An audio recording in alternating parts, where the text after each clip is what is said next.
bisa juga sebenarnya punya nama Bali, jadi saya senang sekali.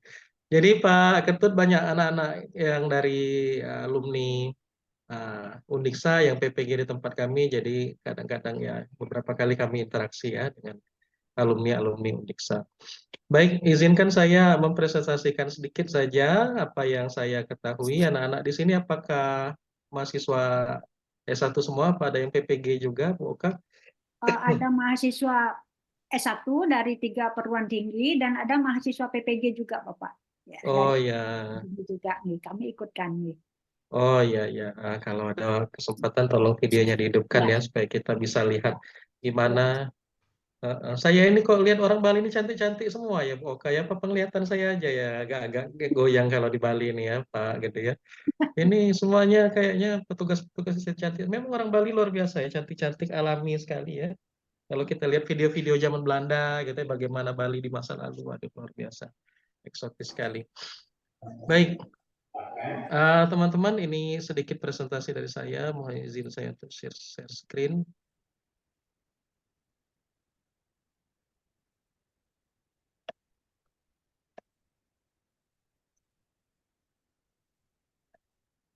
Apakah sudah bisa dilihat PPT-nya, Bu Oka? Ya, sudah, Pak. Ya, gimana? Sudah kayak orang Bali Tulen nggak ini? Ya, sudah, Pak. Oh, ini yang waktu P3SI yang di Bali ya, ini, Pak ya. Iya. Nah, ini waktu jalan sama anak-anak, ini ada Oh, iya. jalan sama mahasiswa. Dan udah mirip lah ya, pakai baju jogger ya, Iya. pakai topi udeng dan pakai kacamata, kayaknya udah native ini, udah orang Bali Tulen. Baik, ini topik dari saya, teman-teman, atau tema dari saya adalah digitalisasi media pembelajaran sejarah di era Society 5.0, sesuai dengan bidang saya dan tema yang dititipkan oleh Bu Oka. Ini perkenalkan saya Sarifudin. Kemudian kalau kita itu kalau di luar negeri, saya agak GR lah gitu Bu Oka, dipanggil profesor terus ya, associate prof. Kalau kita kan tidak pernah panggil. Kalau kemarin barusan pulang dari Brunei, ternyata dibilang profesor itu sih bukan hebat apa ya, dosen ya maksud profesor itu ya kalau di eh, luar negeri seperti itu. Nah ini ada gambar teman-teman, ada gambar apa tuh? Ada gambar dinosaurus ya kalau kita belajar tentang prasejarah. Nah, bagaimana? Jadi gini ya, teman-teman kalau misalnya kita belajar tentang prasejarah, tentunya kita nggak akan bisa kembali ke masa lalu ya, seperti film Doraemon gitu, mau lihat perang puputan gitu. Masuk lorong waktu dulu ke belakang, nggak bisa ya. Mau lihat bagaimana Indonesia zaman Soeharto, waduh gimana ya, nggak bisa lihat juga. Nah, salah satu hal yang bisa kita lihat untuk mengimajinasikan lagi masa lalu adalah dengan membuat tiruannya. Oke ya, dengan membuat tiruannya. Nah, oke, kita melihat apa dulu pengertian dari era Society 5.0. Teman-teman sering nonton Transformer nggak ya? Pernah nonton Transformer, teman-teman? Adik-adik mahasiswa? Halo, mana orangnya ini Bu? Apalagi tidur ini Bu, kira-kira Bu? Pernah ya, Pak? Pernah, oke. Kira-kira Transformer tuh benar-benar akan terwujud nggak di masa depan gitu? Ayo, adik-adik. Apakah Transformer itu akan terwujud nggak di masa depan? Coba lihat di Jepang ya. Di Jepang itu, Ya. pelayan sudah digantikan oleh robot kan? Oh, ya. Nah, bisa kebayang nggak kalau pegawai Kresna itu robot semua nanti, Bu Oka? Ya. Nanti ya. Pegawai toko Krishna itu robot semua nanti. Robot pinter, nggak perlu dikasih makan, nggak pernah marah. Ya. Coba kebayang bagaimana dunia di masa yang akan Depan. datang. Ya. Nggak pernah marah, nggak nuntut kenaikan gaji, cuma perlu dicas aja. Nah, Ya. gitu. Coba dibayangkan teman-teman ya. Ya. Nah, sama seperti kita, saya bisa ngisi kuliah umum dengan 3 universitas seperti ini. Apa kebayang waktu sebelum COVID? Ya. Wah, kalau mau datangkan orang dari Palembang butuh harus berapa itu ya gitu ya. Heeh. Yang dikeluarkan besar sekali ya, mau pesawat, hotel segala macam. Nah ini Nggak ada modal apa-apa, cuman kita ngeklik internet aja udah kumpul semua kita satu keluarga besar di sini. Oke, bayangkan kalau misalnya di masa lalu. Nah, dan itu lompatan itu terjadi begitu cepatnya di tahun 2020 tiba-tiba kita melompat ke sebuah era yang kita nggak tahu anta beranta, kita nggak ngerti e-learning, kita nggak ngerti Zoom. Waduh, saya masih ingat betul itu Bu Teja waktu pertama kali pakai Zoom. Bingung mencet apa, ngeklik apa. Oh ya ampun. Kalau sekarang, waduh, ini Bu Maria dan kawan kan udah pinter banget ini klik klik klik klik klik klik klik ya, udah di mana-mana ya. Sampai-sampai ya pernah mungkin Bu Oka ini kalau rapat 3 komputer ya, 2 komputer, 1 HP, ngadepin mahasiswa. Nah, mana yang di ini? Akhir-akhirnya kalau saya Bu Teja, karena sudah perhatian 3 sama 4 itu nggak tahu, nggak ada yang tahu saya satu pun apa isinya. Materi-materi satu dari kementerian, satu dari Pak Dekan, satu dari siapa, gitu ya, satu PPG dan lain-lain. Dan itu teman-teman dosen tentu sangat sibuk sekali di masa ini. Nah, Society 5.0 adalah sebuah konsep masyarakat yang berpusat pada manusia dan berbasis teknologi. Adik-adik, hati-hati ya, jangan. Jadi kita sudah mengenal dua teknologi yang ada teknologi terbaru yang seperti dua sisi mata uang. Apa itu namanya? Ya, teknologi apa yang terbaru-baru, baru-baru tahun ini aja? AI. AI, ya, AI. AI ya, Artificial Intelligence. Wah, itu mahasiswanya bisa bohong semua itu, Bu Teja. Hati-hati, bikin makalah bisa bohong semua itu. Heeh. Jadi ada tipsnya teman-teman ya supaya nggak ketahuan dosen. Ya, udah udah di download dari AI, ambil dari AI, parafrase pakai AI itu dosen nggak akan tahu itu di parafrase seperti itu. Ya apalagi misalnya kita udah tambah senior ya Bu Teja ya, oh, nggak ngerti ini gimana gimana gitu ya, tinggal kejujuran mahasiswanya apakah mau sukses apa enggak. Nah, dengan teknologi AI itu nampaknya itu kalau saya pernah nonton baca komik zaman dulu ada manusia itu akan kembali ke manusia manusia purba nggak tahu satu tambah satu sama dengan berapa karena semuanya dilayani oleh robot semua ada cerita lucu-lucuan seperti itu ya dari film Doraemon dulu. Nah film Transformer juga bukan nggak mungkin jadi gini dia tuh sebuah robot itu tahu semua gitu. Kamu kurang senyum, kamu kurang ini, kamu kurang ini. Jadi semua diketahui. Dan bahkan nanti dengan teknologi tertentu ya, dengan teknologi apa hologram, Bu Oka bisa tampil di Palembang utuh orangnya tanpa harus ke Palembang. Kalau gini kan masih ngadepin layar ya, masih 2 dimensi. Nanti dengan hologram 3 dimensi, tinggal tembak aja layarnya dari atas langit-langit, Bu Oka akan muncul. Real itu. Dan bahkan mungkin nanti handphone kita tuh nggak usah dipegang lagi, langsung di depan mata aja, pencet, pencet, pencet, pencet. Gitu. Dan orang yang akan kita hadapi sangat real di depan. Dan teknologi itu lompatan kemajuannya cepat sekali dalam 5, 10, nah, itu luar biasa. Kita nggak nyangka kita bisa kumpul 100 orang di sini dari tempat yang berbeda-beda, ada yang dari kamarnya, ada dari rumahnya, ada dari kantor, ada dari kafe, segala macam. Oke, nah tapi anak-anak ya, Bapak Ibu dosen, anak-anakku, tidak usah takut dengan teknologi AI, dengan kemajuan teknologi. Teknologi itu dijadikan teman ya, jangan kita jadikan musuh. Ini bimbel aja udah agak ketar-ketir ini, teman-teman, menghadapi ruang guru ya. Nah, ruang guru, bimbel ruang guru. Nggak perlu ada biaya yang mahal-mahal lagi, nggak perlu sewa gedung ya, nggak perlu apa. Bu Teja tahu nggak universitas paling laku di Indonesia, universitas apa? Paling banyak mahasiswanya? Itu. UT, pintar teman-teman ya. UT itu penduduknya lebih banyak dari penduduk Brunei ya. 500.000 orang gitu ya. Nah, 500.000. Gimana kalau Undiksa ada mahasiswa 500.000, satu Singaraja itu penuh ya sama mahasiswa semua kali ya. Kalau 500.000 mahasiswa UT itu hijrah semua dan mereka memiliki target 1 juta. Saya baru kunjungan ke UT kemarin. Oke, jadi ada 500.000. Kenapa UT bisa melayani sebanyak itu? Karena mereka tidak terbatas ruang dan waktu gitu, tidak terbatas ruang dan waktu. Kalau kita kan di mana jadwal Bu Teja? Di sini, di sini, di sini sibuk banget ya mahasiswanya susah untuk bimbingan misalnya ya. Harus terjadwal sedemikian rupa. Tapi kalau UT nggak perlu. Mereka online pagi, sore, siang, petang pulang kerja nggak apa-apa. Sehingga nampaknya sudah lumayan bagus itu. Dan untuk pasca sarjana ini perlu disikapi, mungkin Bapak Ibu pimpinan perlulah kayaknya dibuatkan skema hibrid itu, Bu Pak Kajur ya, Pak Kajur atau Bapak Ibu WD. Nampaknya kalau beberapa universitas kayak UPI, kemudian UNS itu sudah berani, UNS juga berani membuat skema hybrid ya. Jadi beberapa pertemuan di tempat, beberapa pertemuan tatap muka. Kalau nggak tuh pasca sarjana nggak dapat mahasiswa Bu Oka, karena eh, rata-rata orang yang sudah eh, kuliah pasca sarjana itu adalah senior-senior yang sudah bekerja atau dosen-dosen yang tidak bisa meninggalkan tugasnya. Oke ya, AI jangan dijadikan musuh, AI dijadikan teman, teman-teman ya.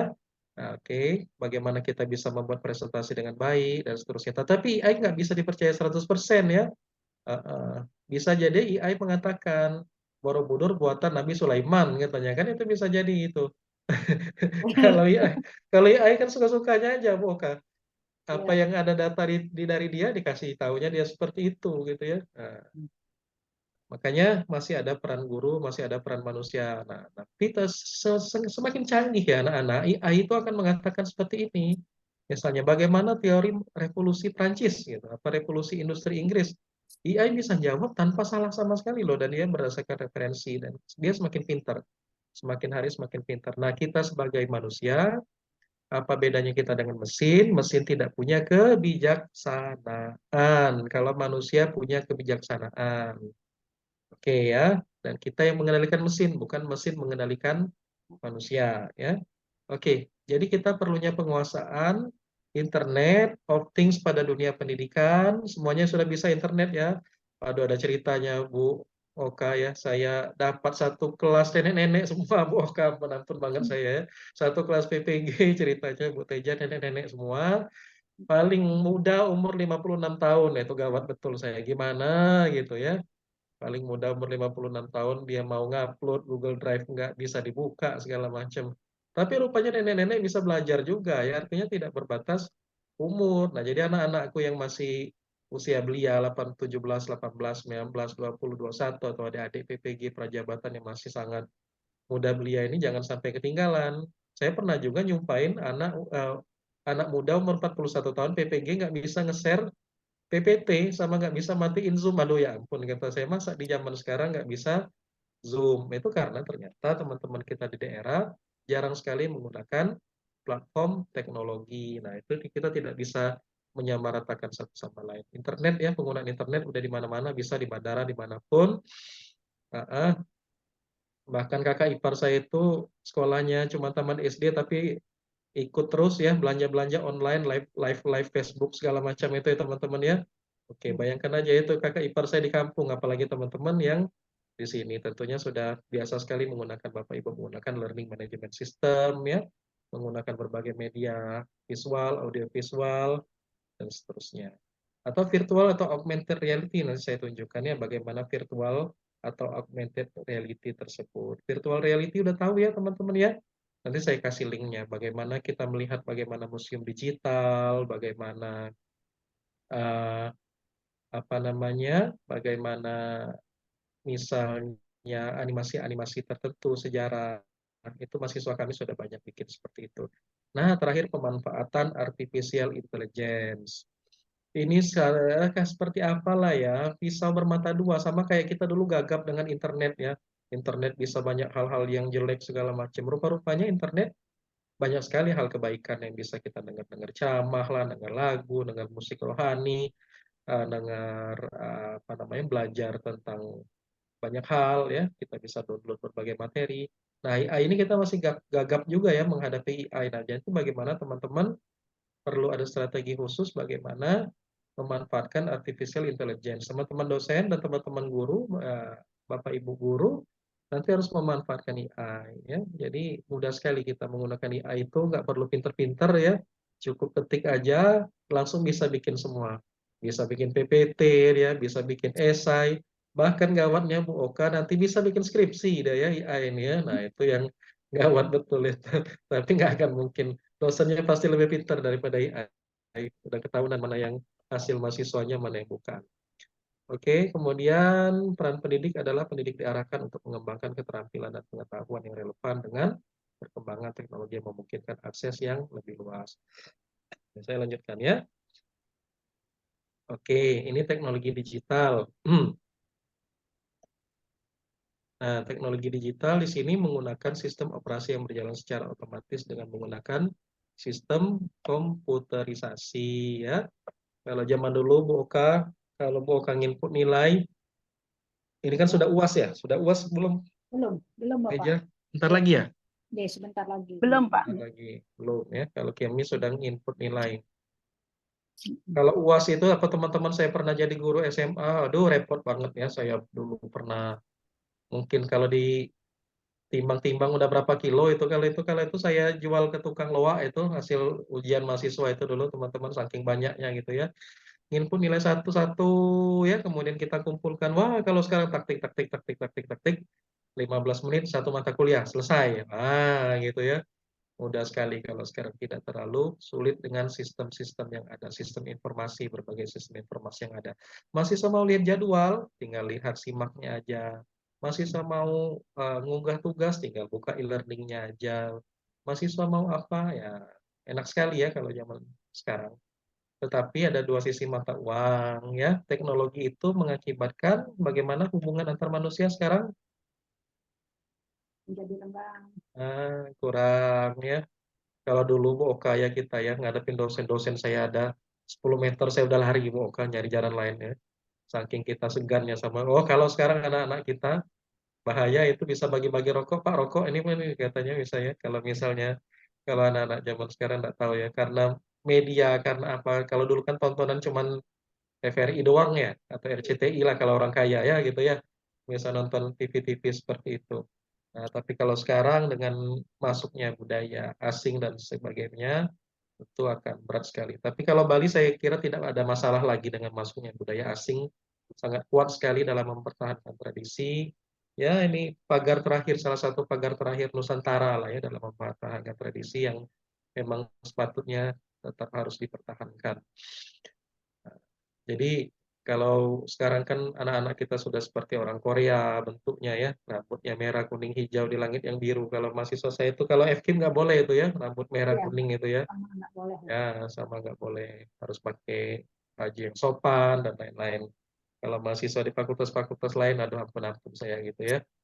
Oke, ada rambutnya yang pink itu nggak tahu mau jadi Barbie atau seperti apa ya. Oke, kemudian ini teman-teman ya, penggunaan smartphone pada Januari 2001 munculnya COVID, penggunaan smartphone mencapai 5,22, penggunaan internet mencapai 4,66, apalagi sekarang ya di tahun 2023 tentunya sudah sangat besar sekali peran teknologi. Nanti ya Elon Musk itu nggak perlu lagi pakai tower, jadi nggak usah takut ke depan itu kalau Elon Musk sudah masuk. Jadi kita di tengah hutan pun karena pakai satelit nanti pemancar itu. Nah, jadi nggak usah tertakut tersesat di hutan segala macam karena HP bisa dipakai di hutan di masa depan. Itulah saking canggihnya teknologi ya. Nah, oke ya, bisa lihat perkembangan teknologi segala usia. Sampai nenek-nenek pun bisa pakai handphone ya, bisa video call ya sama cucunya, bisa belanja online ibu-ibu nggak perlu ke warung ya dan seterusnya. Kemudian anak-anak juga belajar menggunakan internet, kita dari tempat kerja, bisa dari manapun, kemudian bisa presentasi dengan mudah, mahasiswa-mahasiswa kita. Nah, mudah-mudahan nggak terjadi lagi ya, saya dengar barusan beberapa hari ternyata COVID sudah mulai banyak di Malaysia dan Singapura, semoga negeri kita dilindungi Tuhan Yang Maha Esa, nggak kena lagi, saya nggak kebayang kalau terdampak lagi, itu susah lagi kita untuk bangkit. Oke, nah kita masuk ke pendidikan sejarah ya teman-teman ya. Oke, di sini pendidikan sejarah semua ya rata-rata ya teman-teman ya dari program studi pendidikan sejarah. Jadi kita di pendidikan sejarah itu kata orang apa namanya karena memikirkan masa lalu terus jadi botaknya di belakang. Wah nggak gitu ya orang ngurus sejarah ganteng-ganteng ya Bu Teja ya. Heeh. Jadi pendidikan sejarah itu perlu juga kita digitalisasi. Selama ini kan kita merasa guru-guru kita atau anak-anak coba yang teman-teman pelajar ya seperti Oke. membosankan Oke. ya. Nah, tapi pendidikan sejarah hendaknya melakukan kolaborasi dan elaborasi dengan pemanfaatan teknologi digital untuk menuntun untuk memenuhi perubahan zaman. Zaman semakin apa? Zaman yang semakin berkembang. Oke, nah itu ya. Coba kita lihat platform-platform sejarah. Bisa lihat, saya pernah ke Singapura ya teman-teman. Jadi di Singapura itu museumnya itu dibikin nyaman sekali. Kalau kita di sini kan museum itu kayak ketemu rumah angker zaman dulu ya, Bu Tejo ya. Kalau di Singapura museumnya luar biasa, digital sekali ya. Kita bisa melihat seolah-olah di depan mata kita ya, bagus sekali. Oke, bagaimana cara memposisikan pendidik sebagai pelaku sejarah? Nah, ayo anak-anakku sudah nonton ini semua belum? Sudah pernah nonton ini semua belum? Film-film yang saya kasih ini? Apa nontonnya K-pop, K-drama terus ya? Kalau di K-drama, artis Korea, hafal semua ya? Ah, Max Havelaar. Nah, saya ini suka ya, nah, Bapak Ibu dosen, kalau bisa kita sebagai seorang apa ya, sejarawan itu melihat dari dua sisi. Nah, selalu bijak melihat dari dua sisi. Kalau saya suka nonton film yang dari sisi Indonesia, yang pahlawannya itu anak mudanya itu eh, orang Indonesia, tapi saya juga seneng lihat yang dari sisi Belanda. Nah, film Max Havelaar dan film Uruk ini, lihat di YouTube ada nanti ya, dibuka di YouTube ya, buka di YouTube. Max Havelaar dan Uruk ini film produksi Belanda dari sisi orang Belanda, bagaimana orang Belanda memandang pribumi atau inlander ya, berarti kita inlander katanya, orang bumi putra. Jadi bersyukur teman-teman kita ini merdeka ya, berapa banyak nyawa pahlawan kita itu sudah gugur supaya kita bisa hidup bebas merdeka seperti ini ya. Oke. Nah, Max Havelaar, kemudian ada Uruk. Uruk ini bercerita tentang bagaimana dua saudara angkat pada zaman Belanda yang kemudian terpisah oleh perang kemudian menjadi musuh. Nah, itu film Uruk. Menjadi musuh ketika masa kemerdekaan sudah datang. Nah, kalau Max Havelaar bercerita tentang bagaimana kejamnya tuan tanah di Banten, kalau saya nggak salah ya, tuan tanah di Banten. Kemudian Krakatau. Nah, Krakatau ini film sejarah yang menarik juga. Saya senang sekali melihat. Ini kayaknya memang orang sejarah betul ya, bukan yang. Tapi saya bukan penutur, Bu, Bapak Ibu. Saya senang dalam sisi medianya. Bagaimana kita melihat Indonesia pada masa lalu, pada masa tahun abad 20 ya, atau awal abad 21, itu menyenangkan sekali. Krakatau ini bercerita Indonesia sekitar tahun 1800-an. Nah, kita lihat bagaimana Banten di masa lalu dan bagaimana erupsi Krakatau ini ya di Selat Sunda berimbas, kalau kita tahu kita akan berimbas sampai ke Eropa ya, dan bumi ini hitam ya sampai beberapa hari. Nah, ini yang film baru. Sudah nonton semua anak-anak? Bumi Manusia, bagus sekali ya. Bumi Manusia, ah, cerita tentang bagaimana tidak adilnya sistem pembagian golongan yang ada pada masa itu ya, di mana si tokoh laki-lakinya ini harus menceraikan istrinya yang orang uh, Indo ya.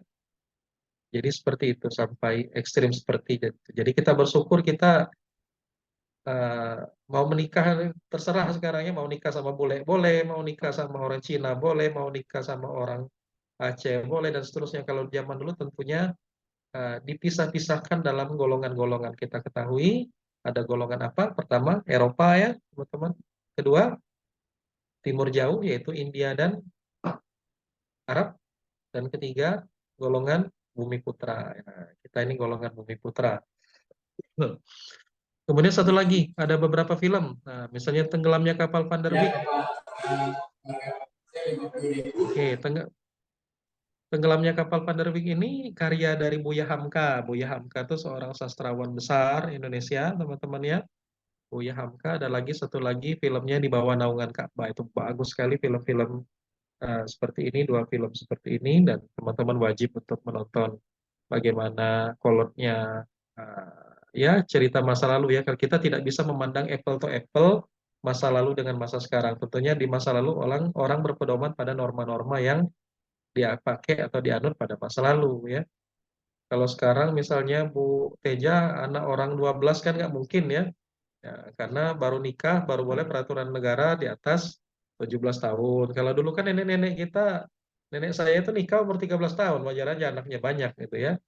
Nah, kayaknya saya ini anomali ya Bu Oka ya, karena anak saya itu satu paket satu kotak Dunkin Donat ya. Berapa tuh satu kotak Dunkin Donat? Ada 6 ya, nah, gitu anak saya ada 6 ya. Teman-teman nanti nggak apa-apa ya banyak anak ya. Jadi menambah populasi Indonesia ya, menambah bonus demografi nggak apa-apa. Oke ya. Ini film tenggelamnya kapal Van der Wijk, film buatan tahun 2013.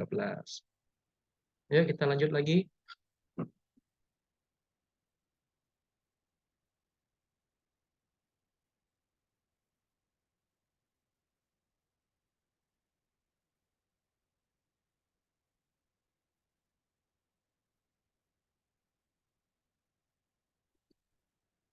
Oke, Cak, bagaimana cara membuat desain media pembelajaran sejarah yang berbasis teknologi digital yang interaktif? Ya, kita lihat.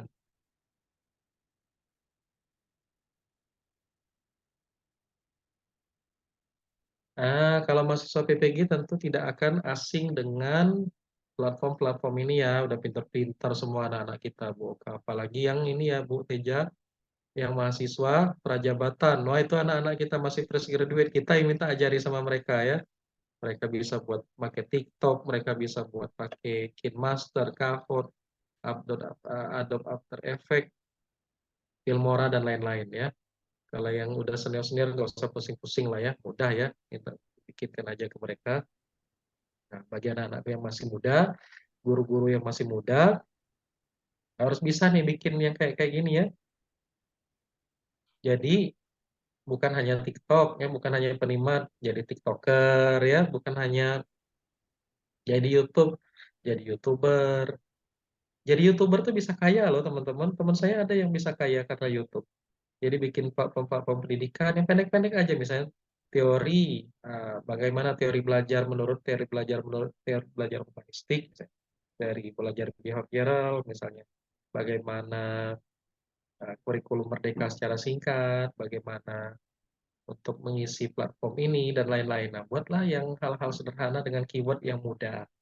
Nah, itu bisa ribuan teman-teman dikunjungi kalau misalnya banyak penonton kita, ya tentunya akan dapat salary yang baik. Tapi tentunya sekarang itu tidak semudah dulu lagi ya YouTube ya untuk cari uang harus punya viewer sekian, harus bisa harus kita balas dan lain-lain. Oke, jadi video harus bisa ya, apalagi nanti di PPG Prajabatan kita wajib untuk membuat satu perangkat pembelajaran, mulai dari apa? Mulai dari RPP, mulai dari bahan ajar, media pembelajaran, LKPD sampai ke evaluasi. Nah, kalau anak-anak kita nih, teman-teman guru pasti udah pinter nih. Bikin soal, pakai quizzes, Mentimeter, ya. Minimal yang sederhana aja, KineMaster tahu semua ya. Nah, saya yang SD aja bisa tuh buat KineMaster. Tentunya teman-teman bisa buat KineMaster. Apalagi yang anak-anak muda nih. Oh, TikTok itu mudah sekali. Tinggal disalin-salin-salin, dapat yang bagus-bagus. TikTok. Oke, saya lanjutkan. Media infografis. Ini bagus ya kalau anak-anak kita bukan yang sudah bisa bikin infografis. Jadi satu hal, jadi kalau media itu teman-teman ya bukan mencaplok semua hal kita masukkan dalam sebuah PPT tidak ya. Hanya hal-hal pentingnya saja seperti infografis misalnya Muhammad Hatta. Jadi potongan-potongan ceritanya aja. Bagaimana infografisnya Bung Karno. Nah, anak-anak suka nih anak-anak kita yang SMA, jangankan anak-anak SMA ya. Mahasiswa kita dan kita aja suka ya. Kayak museum lah ya. Hal-hal sederhana aja yang disampaikan, tidak usah seluruhnya. Kalau yang materi secara padat kita sampaikan di bahan ajar. Nah, tapi kalau media hanya puncak-puncak dari sebuah peristiwa saja yang kita tampilkan atau potongan-potongan tertentu yang menarik. Suka nonton Historia nggak? Subscribe Historia nggak teman-teman? Nah, kalau orang-orang sejarah Mestinya lihat Historia ya, bagaimana Historia tuh menayangkan sebuah peristiwa hanya 1 menit, kan nggak mungkin ya kita ya. Neo Kita ngomong, Historia ya Pak ya. oh Historia, kan itu punya Ya, alumni sejarah ya. Unpad atau IMAS itu ya, kok saya lupa namanya ya. Aduh, Boni, Mas Boni ya, Mas Boni itu Historia. Beliau pernah eh, berkegiatan di Unsri, Mas Boni, pemretnya Historia. Nah, jadi di Historia tuh potongan cerita hanya 1 menit aja, nggak lama-lama. Itu hanya pemantik saja supaya anak-anak tertarik. Daripada kita storytelling kayak kuliah seperti ini, waduh, kalau generasi Z itu ngantuk itu, Bu. Kalau kita yang seneng ya, mungkin ya. Kalau generasi tertentu ngantuk. Ataupun kita harus mengajarkan atau kuliah dengan memberikan PPT-PPT menarik. Jadi anak-anak kita bisa terbuka matanya. Dan saya sarankan teman-teman di perguruan tinggi kalau UAS ya teman-teman, Oka dan kawan-kawan nggak usah lagi ngasih kertas double folio panjang lebar disuruh nulis habis tinta satu pulpen, itu udah nggak musim lagi zaman sekarang ya. Udah nggak, kayaknya nggak jalan lagi karena kita kan sudah berdasarkan problem based learning dan project based learning. Jadi bikin project aja ya anak-anak ya, bikin video kah ya, bikin apa, bikin apa, infografis kan itu, barang-barang yang dihasilkan dari UAS itu bisa kita simpan di lab nanti. Anak-anak kita pinter kok bikin-bikin hal seperti ini, udah kita tinggal bilang seperti seperti ini, dia uh, kemungkinan bisa memahami. Jadi bisa untuk simpanan lab kita, nggak ada guna lagi kertas double folio itu ya. Oke. Kemudian juga bisa apa lagi yang saya, mungkin teman-teman bisa mencontoh dari saya. Itu saya sudah kasih beberapa ebook dengan Bu Oka, boleh kasih aja ke teman-teman. Saya sudah bikin, alhamdulillah saya sudah bikin ada hampir 30 buku, Bu Teja dan kawan-kawannya, buku ajar, buku referensi dan lain-lain yang mudah-mudahan ada manfaatnya. Nah, di situ saya ada mata kuliah namanya pengembangan penelitian sejarah lokal. Nah, pengembangan penelitian sejarah lokal saya itu hampir semua mahasiswa menghasilkan publikasi Sinta, Bapak Ibu, menghasilkan publikasi Sinta. Bahkan ada yang sampai ke Sinta 2 kalau nggak salah ya, anak-anak kami yang sampai Sinta 2. Oke. Mahasiswa saya, Bu Oka, mahasiswa S1, bahkan sudah bisa nulis sampai ke Scopus. Nah, sudah tulis sampai Scopus. Kalau Sinta udah biasa banget, bahkan sampai ke Sinta 2. Bukan mahasiswa S2 loh Bapak Ibu. Nah, itu tergantung bagaimana caranya, tergantung bagaimana kita bimbingnya, Bu Teja. Kalau kita bimbingnya serius, gitu ya, nah, maka tentu akan dihasilkan skripsi yang bagus. Tapi kalau kita nggak serius, ya nggak bagus ya. Kalau baru cuma eksperimen-eksperimen aja, sempatnya susah untuk masuk ke Sinta 2, apalagi Scopus, kecuali pengembangan ya, kecuali pengembangan. Nah, mudah-mudahan skripsi model pengembangan sudah diterapkan ya di perguruan tinggi Bapak Ibu masing-masing. Nah, nanti bisa lihatlah di Google Scholar saya ya, banyak sekali tulisan macam-macam. Jadi mau lihat orang itu, Bu Oka dan teman-teman, mudah sekali ya mau lihat dosen sekarang ya. Ya lihat aja, Bapak misalnya akun Google Scholar Bapak apa, Scopus Bapak apa, Sinta Bapak apa. Nah, dan nanti bisa diukur sendiri ya di situ bagaimana kualitas seorang eh, pengajar atau peneliti atau pendidik di perguruan tinggi. Saya alhamdulillah peringkat belum terlalu tinggi ya, peringkat 35 ya dalam data Sinta, dalam Sinta Score dari 1.600 dosen Unsri ya, jadi peringkat 35. 36 atau 35, kalau dalam peringkat nasional dari sekian ratus ribu orang itu masihlah masuk peringkat ya berapa ribu lah ya, berapa ribu. Masih di atas 1.000 sekian gitu ya, jadi penting lah. Nah, jadi itu teman-teman harus ada budaya menulis kepada kita, anak-anak didik kita di S1 dan di PPG juga. Kalau PPG susah ya, biasanya hanya PPG aja, hanya PTK aja tugas penulisnya. Kalau S1 anak-anak kita, Bapak Ibu kita, kalau bisa tekankan sekali menulis karya ilmiahnya. Jadi apalagi misalnya ke depan itu skripsi nggak wajib ya. Beberapa perguruan tinggi sudah mewajibkan kalau dia punya Sinta, Sinta 3, Sinta 4, apalagi Sinta 2, sudah bisa diloloskan, sudah bisa diluluskan. Nah, sementara beberapa anak-anak saya sudah punya Sinta 3, 4 itu masih semester 3 ya, udah punya Sinta 3, Sinta 4, teman-teman. Nah, itu bisa Tapi habits menulis itu harus dibiasakan. Dan tentunya akan membantu program studi nanti. Ada poin tentunya mungkin masih hangat, Bu Oka baru selesai akreditasi, apa karya tulis mahasiswa dan berapa banyak sitasi dari mahasiswa. Itu Bu Teja yang harus di pedomani sekali, jangan sampai cuma dosennya yang nulis, tetapi tugas mahasiswa yang menghasilkan paper, baik dalam deskripsi atau tugas kuliah, dan kemudian tugas itu harus disitasi oleh orang lain. Termasuk jurnal ya. Jadi kalau Undiksa ini, mungkin ada Pak WD3. Halo Pak WD3, saya kagum sekali Pak WD3 dengan jurnalnya teman-teman Undiksa ini, Bu Oka. Kalau Sinta 2 pendidikan itu numpuknya di Undiksa semua itu. Saya tinggal telepon Bu Oka aja lah pokoknya kalau mau Sinta 2 kira-kira ya gitu ya. Buat aja. Jadi bagaimana tampaknya untuk perguruan tinggi LPTK lain harus belajar lah dengan Undiksa kalau saya bilang. Karena Sinta 2 Undiksa ini mungkin hampir sampai 10 jurnal kali ya Bu Oka ya yang sudah Sinta 2 pendidikan di Undiksa itu. Saya salut dan angkat topi betul dengan eh, bagaimana lincahnya teman-teman di Undiksa dalam mengelola jurnal. Saya salut sekali. Oke, di sini ada augmented reality, virtual reality, galeri fotografi, dan ya augmented reality lagi.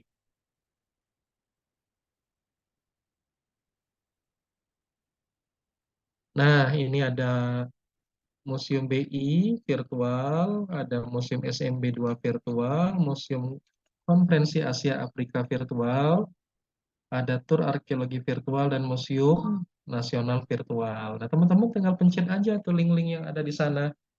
Kalau pencet link yang ada di sana, nanti akan berjalan kita ke tempat-tempat virtual yang saya sebutkan tadi.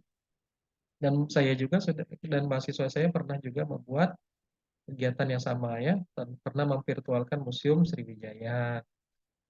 Oke ya, ada 2 kemaharajaan di Indonesia ini apa? Anak-anak, ada 2 kemaharajaan. Kalau kerajaan kan ada ya. Kalau kerajaan itu banyak sekali ya. Kalau kemaharajaan cuma ada 2 di Indonesia ini apa itu? Satu yang paling tua, Sriwijaya. Yang kedua, Majapahit. Oke, pintar. Ada Sriwijaya dan Majapahit. Nah, kami pernah membuat bagaimana memvirtualkan Museum Sriwijaya. Sriwijaya ke masa lalu ya. Jadi Sriwijaya itu sudah bubar jalan itu di abad ke-12, sudah lama banget ya. Cuma bertahan dari abad ke-7 sampai abad ke-12 aja. Kemudian digantikan oleh Majapahit. Jadi udah berapa 1 milenium mungkin ya kita ya, sudah 800 tahunan. Jadi sudah sisa-sisa kerajaan Buddha Sriwijaya itu sudah hampir tidak ada lagi ya kalau ada budaya yang melekat di Sumatera bagian selatan. Nah, ini fotografi. Nah, kalau teman-teman pernah lihat bagaimana foto hitam putih dijadikan color, dijadikan warna. Nah, ini juga menarik supaya tidak membuat anak-anak kita menjadi bosan teknik coloring. Itu juga saya pernah bikin ini loh Bapak Ibu, pernah bikin website kearifanlokalpalembang.id, main-main aja ke situ. Itu saya bagaimana saya membuat Kota Palembang dari segi seni budaya pariwisata menjadi satu paket. Nah,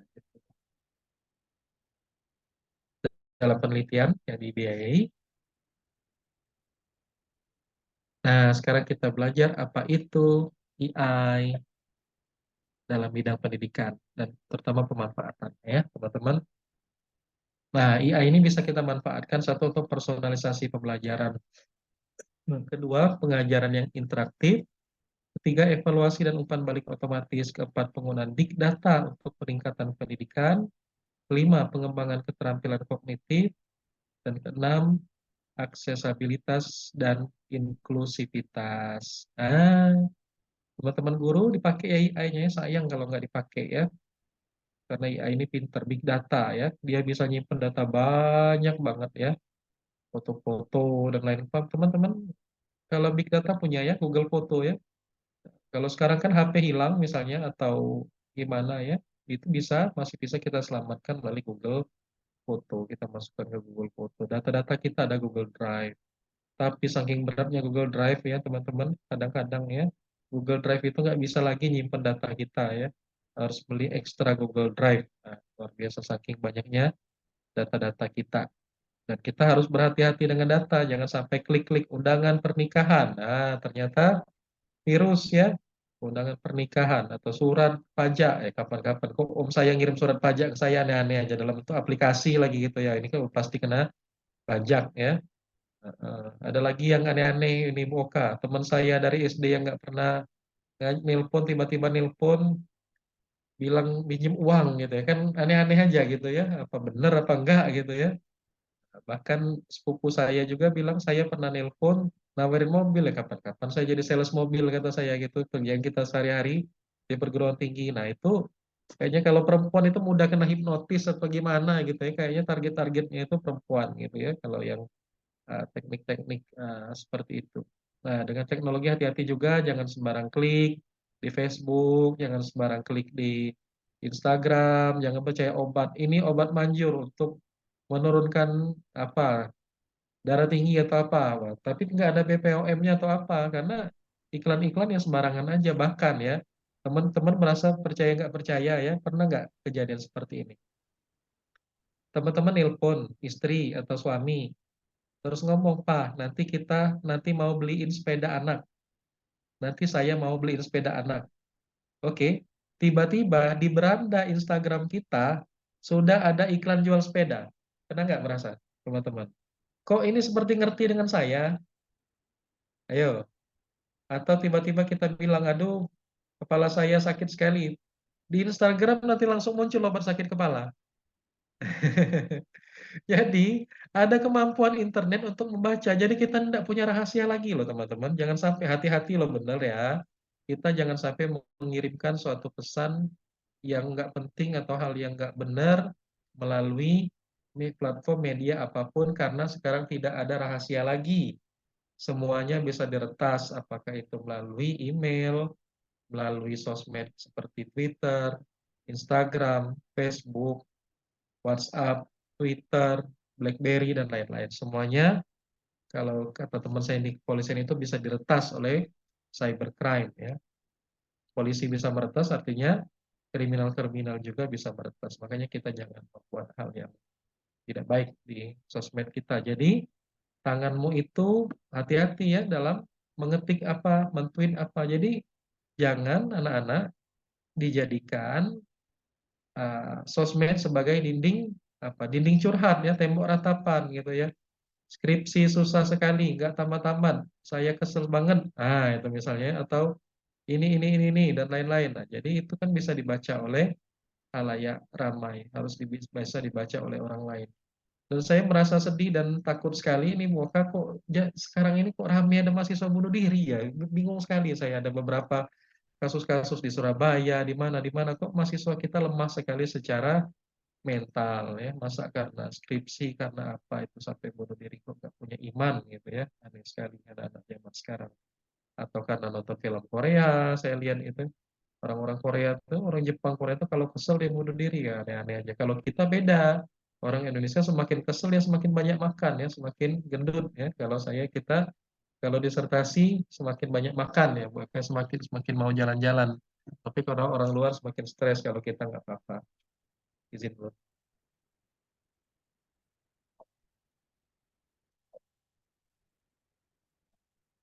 Ya, ntar lagi ya. Oke. Nah, sekarang bagaimana cara agar produk pembelajaran sejarah diciptakan sesuai dengan harapan yang ingin dicapai?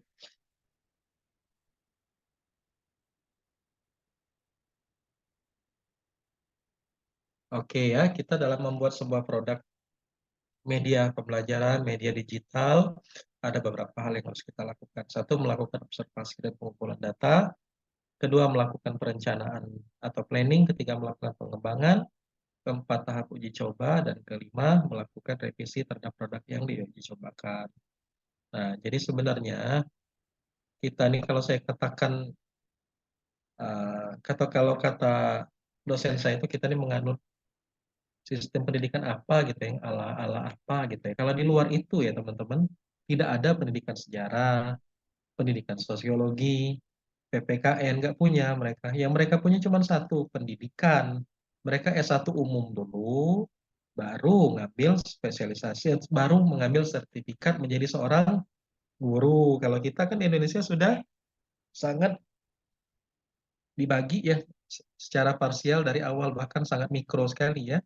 Bahkan kalau pendidikan vokasi bukan vokasi aja, pendidikan vokasi mesin, elektro, dan lain-lain ya. Kalau kita ini sudah sangat spesifik sekali dibagi.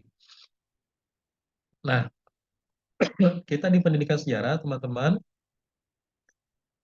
kita terbagi dua ya, biasanya mazhab kita dalam skripsi ya. Nggak tahu kalau di Uniksa gimana? Boleh penelitian murni dan pendidikan, Moka? Boleh dua-duanya? Boleh.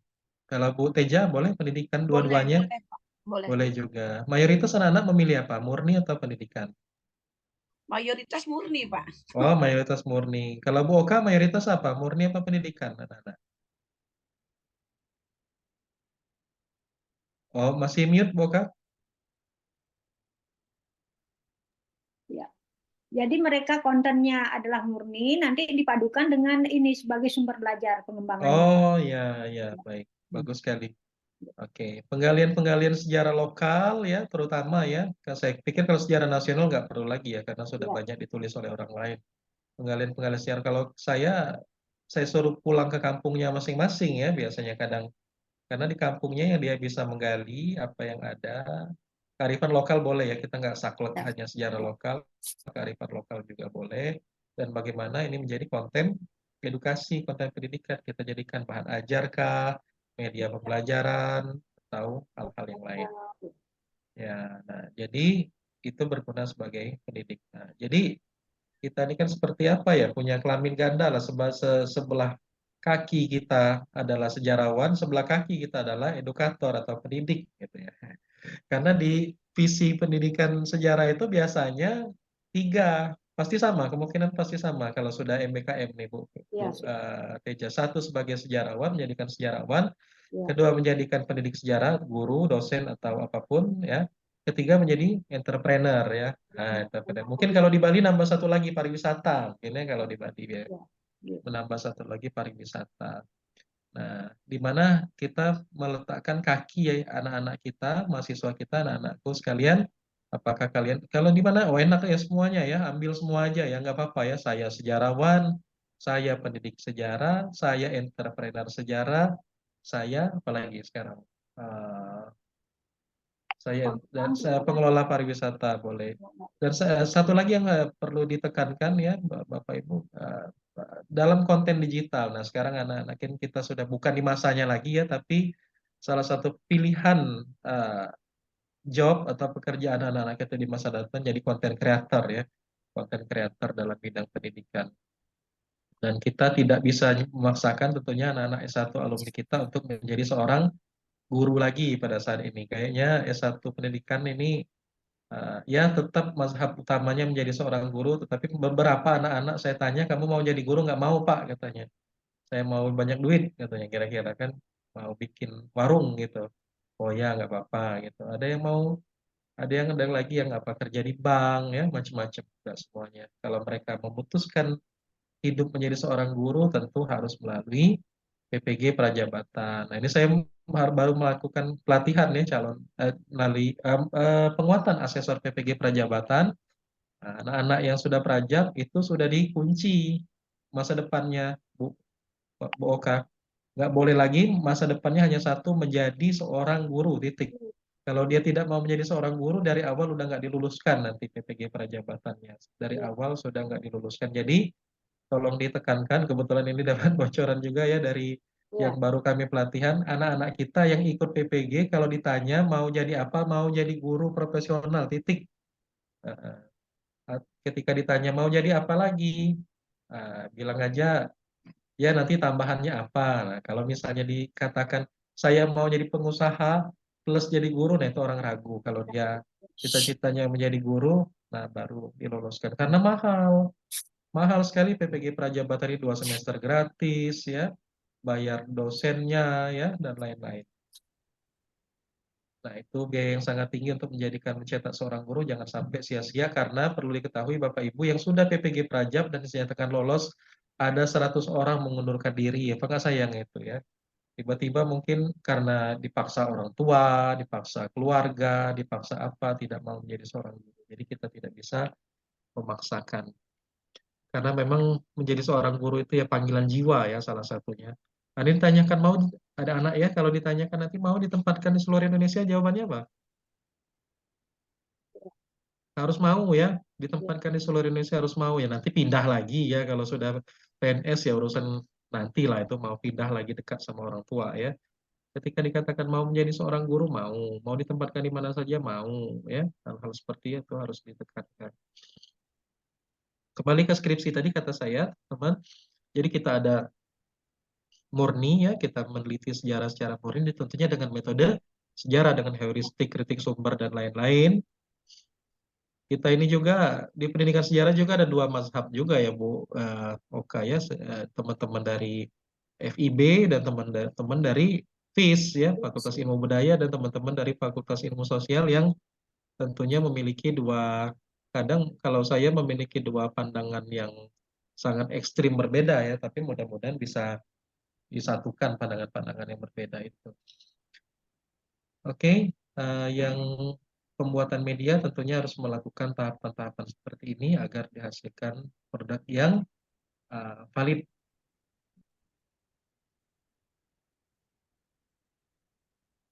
Oke, literasi digital ya, teman-teman guru, teman-teman anak-anak dan adik-adik guru tentu harus melakukan literasi digital. Anak-anak kita harus melek digital, jangan sampai anak-anak kita nggak ngerti.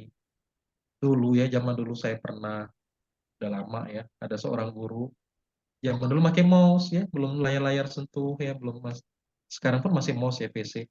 Mouse-nya tuh diangkatnya kayak gini loh Bapak Ibu. Nah, gitu di atas meja gitu ya. Saking dia nggak tahu, dikiranya bisa terbang mungkin mouse itu ya. Nah, itu ya. Jadi kita banyak sekali yang masih ketinggalan secara digital. Jangan kita anggap sama semua seperti teman-teman di kota ya.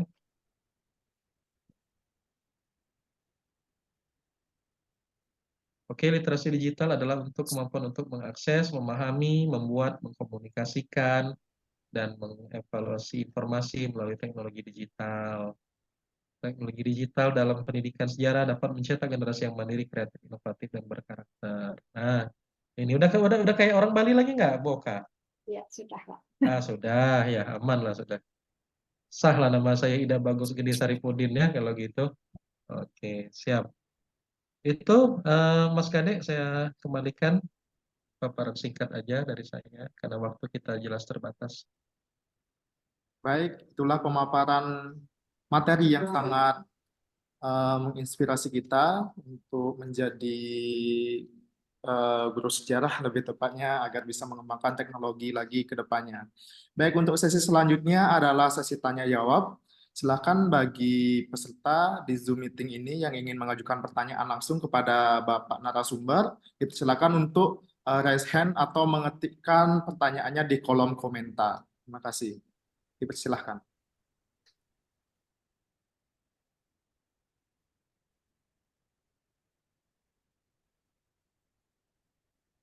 Silakan Bapak Ibu, adik-adik.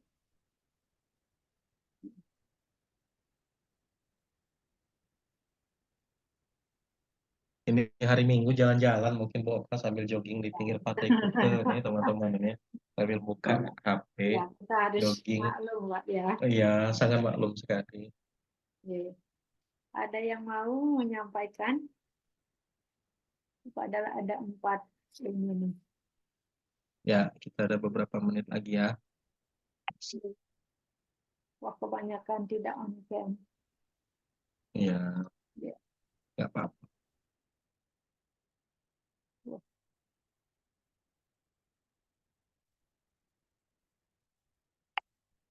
Coba di kolom chat dilihat deh. Masih belum ada? Silakan bagi teman-teman yang ingin bertanya, bisa mengetikkan di kolom komentar.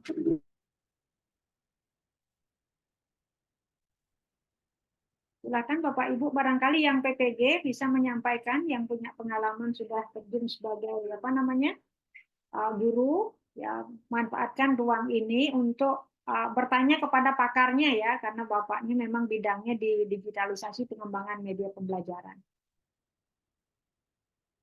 Silakan Dek Yogi barangkali. Pak Guru Yogi. Ini Bu, terima kasih. Selamat pagi saya ucapkan kepada Bapak Syarifudin. Jadi di sini sebelumnya saya ucapkan terima kasih banyak ya, karena apa yang dipaparkan tadi itu sangat menarik sekali. Jadi di mana teknologi-teknologi yang terkait dengan pembelajaran itu sangat banyak sekali ternyata, dan terus terang saja saya sendiri ya itu belum, istilahnya belum mampu memanfaatkan itu semuanya. Paling yang sering digunakan itu kalau hanya beberapa saja. Kalau AI saya sudah istilahnya sudah mengenal, cuman ya paling hanya di chat GPT saja. Dan mungkin ada beberapa karena hampir kebanyakan itu berbayar, jadi seperti itu. Nah, eh, terkait dengan teknologi yang tadi yang mungkin karena saya melihat ada beberapa link di sana, jadi mungkin bisa istilahnya di share di sini, atau barusan tadi ada grup WA, bisa di share di sana juga, kami bisa mempelajari. Nah, terkait dengan pertanyaan paling cuma di sini karena saya juga sekolahnya di desa, eh, tidak, siswa-siswa juga kadang-kadang apa namanya, media yang mereka punya itu tidaklah istilahnya tidak sebagus yang teman-teman di kota, tapi ya sebagian besar juga sudah menggunakan, jadi seperti itu. Mungkin dari saya kalau istilah pertanyaan ya hampir semua apa yang di benak saya dari disampaikan tadi, dari pemaparan dari Pak Dr. Syarifudin itu semua sudah terjawab, cuman mungkin dari linknya bisa di-share sehingga bisa saya pelajari. Itu aja Pak, terima kasih. Ya, nanti akan saya bagi ke Bu Oka ya, termasuk semua buku-buku yang bisa anak-anak pelajari. Sayang sekali, kalau anak-anak mau beli itu mahal sekali, 100.000 satu ya. Sudah saya kasih 5 buku 500.000, ngasih cuma-cuma untuk teman-teman. Ya. Baik, nanti saya share dengan Bu Oka ya. Barangkali dari adik-adik yang lain yang S1. Kalau cerita tentang Ya, Pak Syarifudin. ya Pak ya Syarifudin. Boleh saya sedikit Pak Syarifudin? ya, monggo Bu. Ya, Thank ada you. juga Ini, Pak Teguh itu sudah. ini boleh saya coba deh. Kami kan di UPMI ya, ada salah satunya kegiatan history vacation kan. History vacation yang isinya ngetrip, ngeblog ya Pak ya. Nah, kira-kira model aplikasi apa sih yang paling cocok dipakai Pak? Karena kontennya itu biar tidak terlalu lama atau bagaimana? Itu yang mungkin jadi sering ditanyakan oleh mahasiswa kami Pak. Ya, ada lagi kah Bu Oka? Anak-anak ya? Sekarang kan ada apa namanya? Kami kebetulan punya dosen baru Bapak dari arkeologi. Kebetulan konsentrasinya beliau itu adalah di apa namanya? Pengembangan tinggalan sejarah dan budaya. Barangkali ini juga link juga dengan bagaimana kita memanfaatkan media. Biasanya mereka ada pilas virtual ya, dari apa koleksi-koleksi sejarah dan tinggalan budaya yang ada begitu. Dan sekarang dosen itu sedang studi S3 di Italia ya, di Napoli Orientale University, sehingga itu barangkali nanti ke depan, karena kami sudah masukkan juga sebagai pengurus P3SI karena pengembangan media yang ini barangkali itu nanti bisa memperkuat Pak ya. Nah, itu link-link bagaimana apa namanya sumber-sumber media itu nanti akan bisa dikembangkan, itu akan sangat bagus rasanya kalau bisa berkolaborasi dengan Pak Syarif di sini. Oh ya, dengan senang hati pasti. Begitu Bapak. Baik. Kemudian untuk pengembangan pembelajaran di S1 itu ya, karena kami sekarang kebetulan sekali ini Undiksa ini banyak mendapatkan apa namanya guru-guru yang dari daerah 3T ya, terdepan terluar tertinggal, terutama sekali yang dari NTT, sehingga mereka kebanyakan ini yang ada sekarang itu terbatas akses internetnya, begitu. Ya, sehingga apakah ada trik ya, barangkali nanti kalau trik-trik apa yang bisa dikembangkan kalau seandainya mereka mempunyai keterbatasan akses internet, terutama sekali kalau di situ berbayar, dan ini apa namanya internetnya itu tidak stabil sinyalnya, Pak. Itu barangkali Pak Syarif punya trik-triknya atau strategi apa yang bisa dikembangkan oleh Ya, namanya ya bisa, teman-teman Bu. di daerah 3T. Bisa. Begitu, Pak. B. Ada lagi anak-anak yang mau bertanya? Izin masuk Bu Desa. Nggih, silakan. Nggih, Tadi ada raise-nya selamat dari pagi Pak Pak Teguh. Dr. Sarifudin. Nggih. Selamat pagi, Mas Ruli, mahasiswa PPG atau S1? Ini korprodi dari Unip Saraswati, Oh, Pak. oh ganteng banget ya. Ya. Sorry, maaf. Iya, iya. Ini Anak Puja muda. Kusuma ini, Pak. Oh, Puja Kusuma. Iya. Makanya saya aneh tadi namanya Rulianto, kok nama Jawa gitu kan Ya. gitu. Puja Kusuma ini, Pak. Ya. Putra Jawa, Kalau kelahiran Sumatera. Nggih, Bapak Dokter, saya menyimak dari tadi sebenarnya cuma memang nggak maksimal on kamera begitu karena ada beberapa juga yang harus membagi diri begitu. membelah diri ya, Pak. Membelah diri. Membelah diri. Ini Pak Seperti Dokter, amubah. saya sebenarnya sangat tertarik dengan virtual reality ini karena saya melihat bahwa virtual reality ini masih baru dan cukup menarik dari sisi-sisi IT dan apa namanya sejarah itu bisa hidup dengan adanya virtual reality ini kalau saya melihat. Hanya saja virtual reality ini dalam pembuatannya memang memerlukan waktu dan biaya yang cukup mahal, walaupun dilihat dari sisi efektifnya saya kira cukup efektif karena pembelajaran sejarah yang orientasinya pembelajaran textbook lebih banyak teks dan deskripsi itu memang seharusnya dihidupkan dengan adanya inovasi aplikasi atau inovasi pembelajaran yang lebih baik lah gitu. Tetapi kelemahannya itu apa ya, banyak guru dan dosen itu belum, saya katakan belum mampu untuk memprovokasi kepada mahasiswanya supaya mau dan siap untuk menuju ke arah sini. Kadang-kadang memang beberapa guru dan dosen pun juga masih belajar untuk menyesuaikan gitu. Padahal kalau virtual reality ini bisa dikaitkan dengan local wisdom, keunggulan satu daerah tertentu yang bisa membuat pembelajaran makin hidup, tapi dekat dengan siswa, ini saya kira akan sangat menarik sekali. Nah, hanya saja virtual reality ini karena cukup mahal juga ya, jadi memang agak bingung untuk mengantisipasinya. Di sisi lain ingin menuju ke sana, tetapi di sisi lain berbenturan dengan sarana dan prasarana yang mendukung begitu. Sehingga mahasiswa juga masih jarang sekali yang mau untuk mengarah ke virtual reality. Nah, mungkin itu sih apa namanya kendala-kendalanya, mungkin bisa berbagi gitu Pak. Terima kasih. Terima kasih Mas Ruli. Lupa saya dari universitas apa, Mas Ruli? Maha Saraswati ini, Pak. Maha Saraswati. Ya. Kan kita ketemu ya kemarin waktu saya ke Bali ya, waktu Kongres P3S. Mas Ruli. Ketemu, Pak. Ini teman panitia juga. Iya, ya.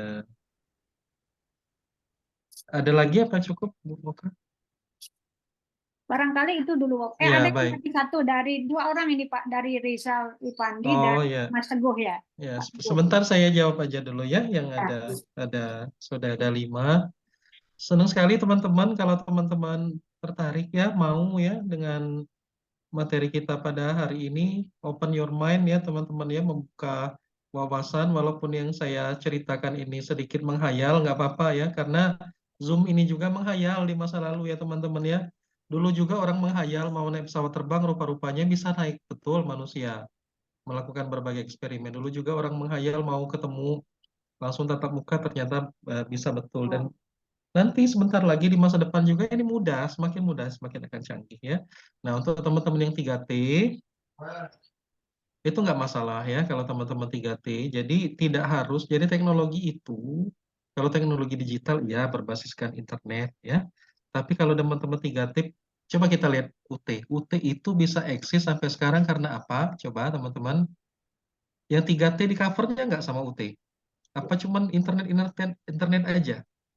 Daerah 3T mereka pakai apa UT? Pakai Ya. pakai apa? Yang selalu dibaginya terus tiap Modul. semester itu pakai modul, pintar Woka. Kalau Woka apa Bu Putu tentu sudah pernah membantu UT ya zaman-zaman dulu, D berapa tuh ya? D2 ya apa dulu ya UT ya. Kemudian Ya. S1 tutor keliling-keliling ya. Ya. Keliling pasti sudah keliling Bali karena UT itu, atau bahkan mungkin keluar Bali. Oke. Kita hal yang paling sederhana kita mengembangkan modul ajar. Itu nggak perlu modal apa-apa ya. Tapi kalau nggak punya laptop betul ya nggak bisa memang.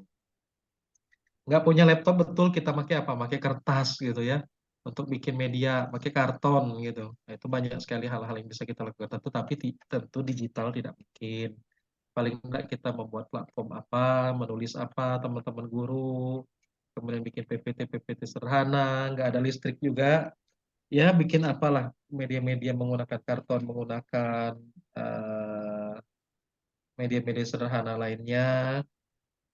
Kalau di apa namanya, lab sejarah kita kampus itu banyaknya macam-macam ya. Dari ada bikin peta, bikin infografis yang ditempel-tempel ya, kemudian buku-buku karya dosen dan lain-lain. Jadi kalau berbicara media atau bahan ajar tentunya tidak harus berbasis teknologi, dan kita bisa menjangkau daerah-daerah 3T. Kemudian kalau bikin vlog ya Bu Putu, Bu Teja, kalau bikin vlog banyak sekali platform-platform yang bisa kita gunakan ya, menggunakan berbagai macam uh, tempat-tempat untuk mengedit ya, bisa menggunakan Adobe ini, apa Premiere, bisa menggunakan apa, tapi yang sederhana-sederhana aja bisa ya. Pakai TikTok sederhana aja anak-anak kita udah bisa bikin yang bagus. TikTok itu template loh Bu Teja. Ini tinggal pilih yang mana mau, masukkan videonya udah jadi ya. Kasih lagu apa, kayak kasih lagu dangdut, kasih lagu apa ya. Nah, gitu ya. Nah, ini saya mengajarkan sedikit ya kepada anak-anak yang memang tertarik ya. Kita itu kalau memiliki sebuah akun video atau apa, kita harus jelas siapa pasar kita. Ke orang kampung, orang terpelajar, oke, ke siapa, tentunya harus ada pasarnya. Saya pernah diajarkan dosen saya itu, kalau misalnya orang kampung ya kasih lagu dangdut, Bu Teja. Janganlah kasih lagu jazz. Sama kayak bule di hotel ini dikasih lagu dangdut, dia bingung gitu ya. Nah, kalau kita di kampung dikasih lagu jazz, orang kampung yang bingung gitu ya. Jadi jangan sampai ketukar gitu ya. Orang kampung kasih lagu apa, lagu-lagu koplo, lagu-lagu apa, musik campur sari, musik dangdut dia suka banget gitu ya. Nah, bule-bule dikasih lagu jazz, lagu klasik dia suka banget gitu ya. Kemudian orang-orang terpelajar pakai musik apa, musik-musik yang ngebeat, yang bagus gitu. Nah, itu kita harus bisa melihat bagaimana pasar kita ya. Jadi kan nggak lucu kalau misalnya bikin apa namanya, lagu misalnya ada apa video tentang arkeologi, lagunya Cinta Satu Malam itu kan nggak masuk kan, hal-hal seperti itu. Tapi kalau lagu-lagu klasik-klasik Bali, lagu apa, nah itu menarik ya teman-teman ya. Nah itu, dan itu harus digali ya sebelum orang lain menggalinya, dan kita harus memasarkan. Kemudian Bali itu nggak perlu dipasarkan juga, boleh udah datang sendiri ya, tapi nggak apa-apa ya. Kita memasarkan dari sudut pandang kita sejarah ya, sebagai kita seorang sejarawan, bagaimana orang meminati karya kita dalam sisi yang lain, bukan hanya dalam sisi glamoritasnya, dalam sisi kuliner, sisi apa, tetapi sisi apa di balik cerita itu. Nah, apa namanya, guide-guide kita juga mungkin ada yang hubungan dengan HPI ya. Nggak tahu teman-teman ada nggak yang berhubungan dengan teman-teman sejarah dengan Himpunan Pramuwisata Indonesia itu diajarkan juga guide-nya itu bagaimana sejarah. Misalnya sejarah pura ini, sejarah ini, sejarah ini. Walaupun saya yakin orang nggak tertarik juga dengernya ya. Mau foto-foto aja nggak apa-apa. Yang penting dia memiliki dasar ceritanya sehingga orang bisa menghayal bagaimana ini di masa lalu bentuknya seperti ini loh pura ini mengalami pemugaran sekian kali ini. Jadi dia harus bisa jadi storyteller teman-teman HPI itu. Jadi bukan cuma nganter belanja atau apa ketika orang ke sana. Jadi orang memiliki kesan yang mendalam dan terkesan dengan tempat itu. Kalau misalnya kita lihat, ah ini pura kayak yang Bu Oka lihat kan ke kita yang di bawah tanah itu pura apa itu Bu Oka waktu 2 tahun yang lalu itu. Oh, yang Kami kita ke Tirta Empul, Pak. Betul. Nah itu ya. Di Gunung Kawi. Ya. Ah Gunung Kawi Kali ya. ada Pak Bayu ini guide-nya. Pak Bayu Halo. ya. Pak Bayu Iya. dari Universitas apa Bu? Pak? Saya dari Universitas PGRI Madewa, Pak. Oh PGRI. Ini Mas guide-nya Bayu. yang antar kita PTGSI, Pak. Nah, Nggih, tentunya kalau kita bisa satu paket ya dengan Ya. makanan tradisionalnya, jangan dikasih beef burger segala macam ya kalau orang Ya. saya yang terkesan sekali Bu Oka waktu P3S itu Rakornas di Sumatera Barat. Kita nggak dikasih makanan aneh-aneh, dikasih jagung rebus ya Ya. sama Ya. sama ubi rebus. Ya, Pak. Justru itu yang berkesan Pak Bayu. Kalau kita dikasih nasi goreng atau kita dikasih ayam goreng itu ya makanan nasional sekali. Oh inilah cita rasa asli kita, inilah. Nanti kalau kembali ke Bali, Pak, kami akan kemas seperti itu nanti. Ke Oh desa iya. wisata kita Boleh, Bu. ada, Pak. Ya. Siap. Kita rakornas lagi. Jadi Ya. satu packing itu saya kira kalau Bali nggak usah diajarin lagi lah, kita yang harus banyak belajar bagaimana pengemasan paket wisata. Tapi mungkin itu aja peran sejarawan seperti apa dan bisa jadi diberikan barcode juga video-video kita, karya-karya mahasiswa kita, karya apa. Misalnya kita buat satu penelitian Pak Bayu misalnya di mana kita tempelkan barcode video filmnya, keterangan-keterangan. Saya bisa jadi apa yang ada di tempat-tempat itu nggak ada apa cerita apa-apanya, eh, nggak ada hasil sejarah yang sahih atau valid dan harus ada upgrade terus dari teman-teman kita pramu wisata, jangan sampai dia memberikan cerita yang tidak tepat atau kurang benar. Ya. Oke, vlog itu perlu sekali untuk mengenalkan, kalau perlu jadikan skripsi lah bagi anak-anak ya, bagus bagaimana memberikan edukasi kepada orang luar, bagaimana mengenalkan Bali secara utuh. Nah, agak beda ya memang paket entertain dengan paket edukasi itu agak sedikit berbeda teman-teman. Kalau entertain itu dia mana bagusnya aja, mana menariknya aja. Kalau edukasi tentunya harus struktur dan sesuai dengan kaidah ilmiah. Kemudian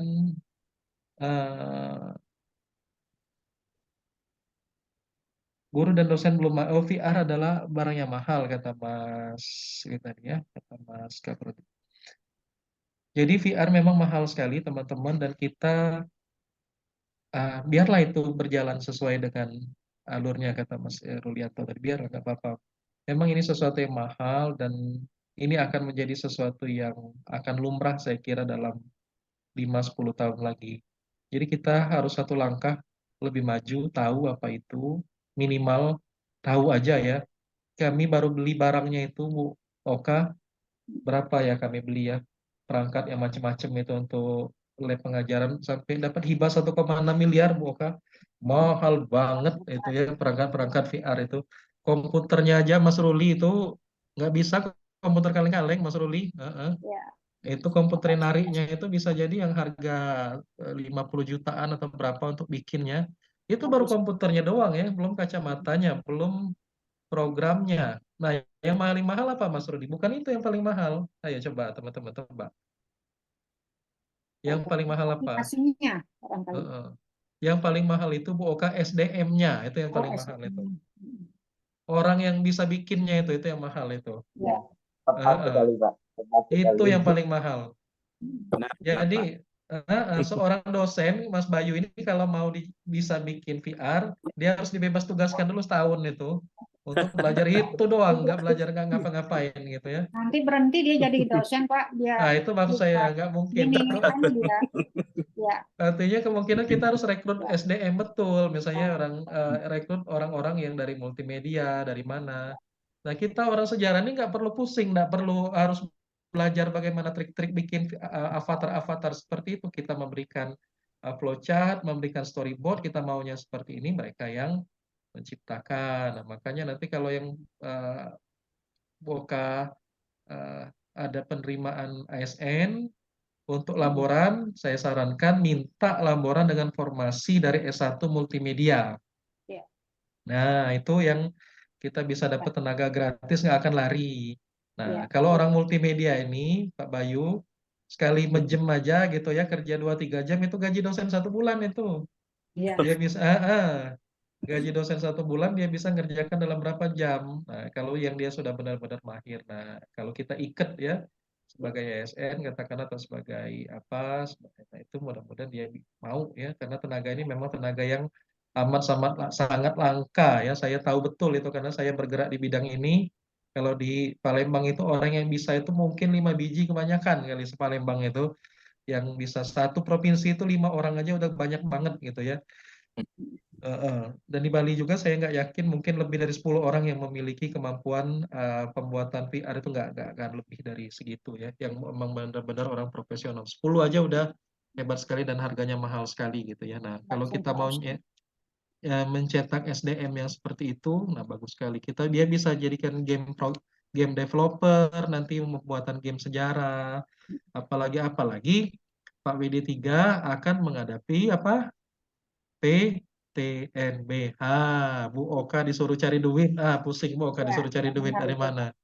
Kalau Mas Ruli udah biasa cari duit sama Mas Bayu ya, disuruh cari mahasiswa Bu Putu. Ini nanti Bu Teja saing-saingan loh sama Bu Oka cari mahasiswa nanti. Ya, betul, Pak. Nah, ampun saya ya. Jadi tenaganya nggak ditambah, negeri itu ngajarnya ditambah terus gitu ya, ditambah kelas betul itu gawat itu ya. Karena mencari income generate-nya seperti apa. Nah, nanti jangan aneh nanti kalau ada Undiksa cabang Denpasar dia ya. Karena dia yang menggait, nggak mungkin kalau tetap di Singaraja aja buka, pasti dia akan buat kafe, dia buat hotel nanti.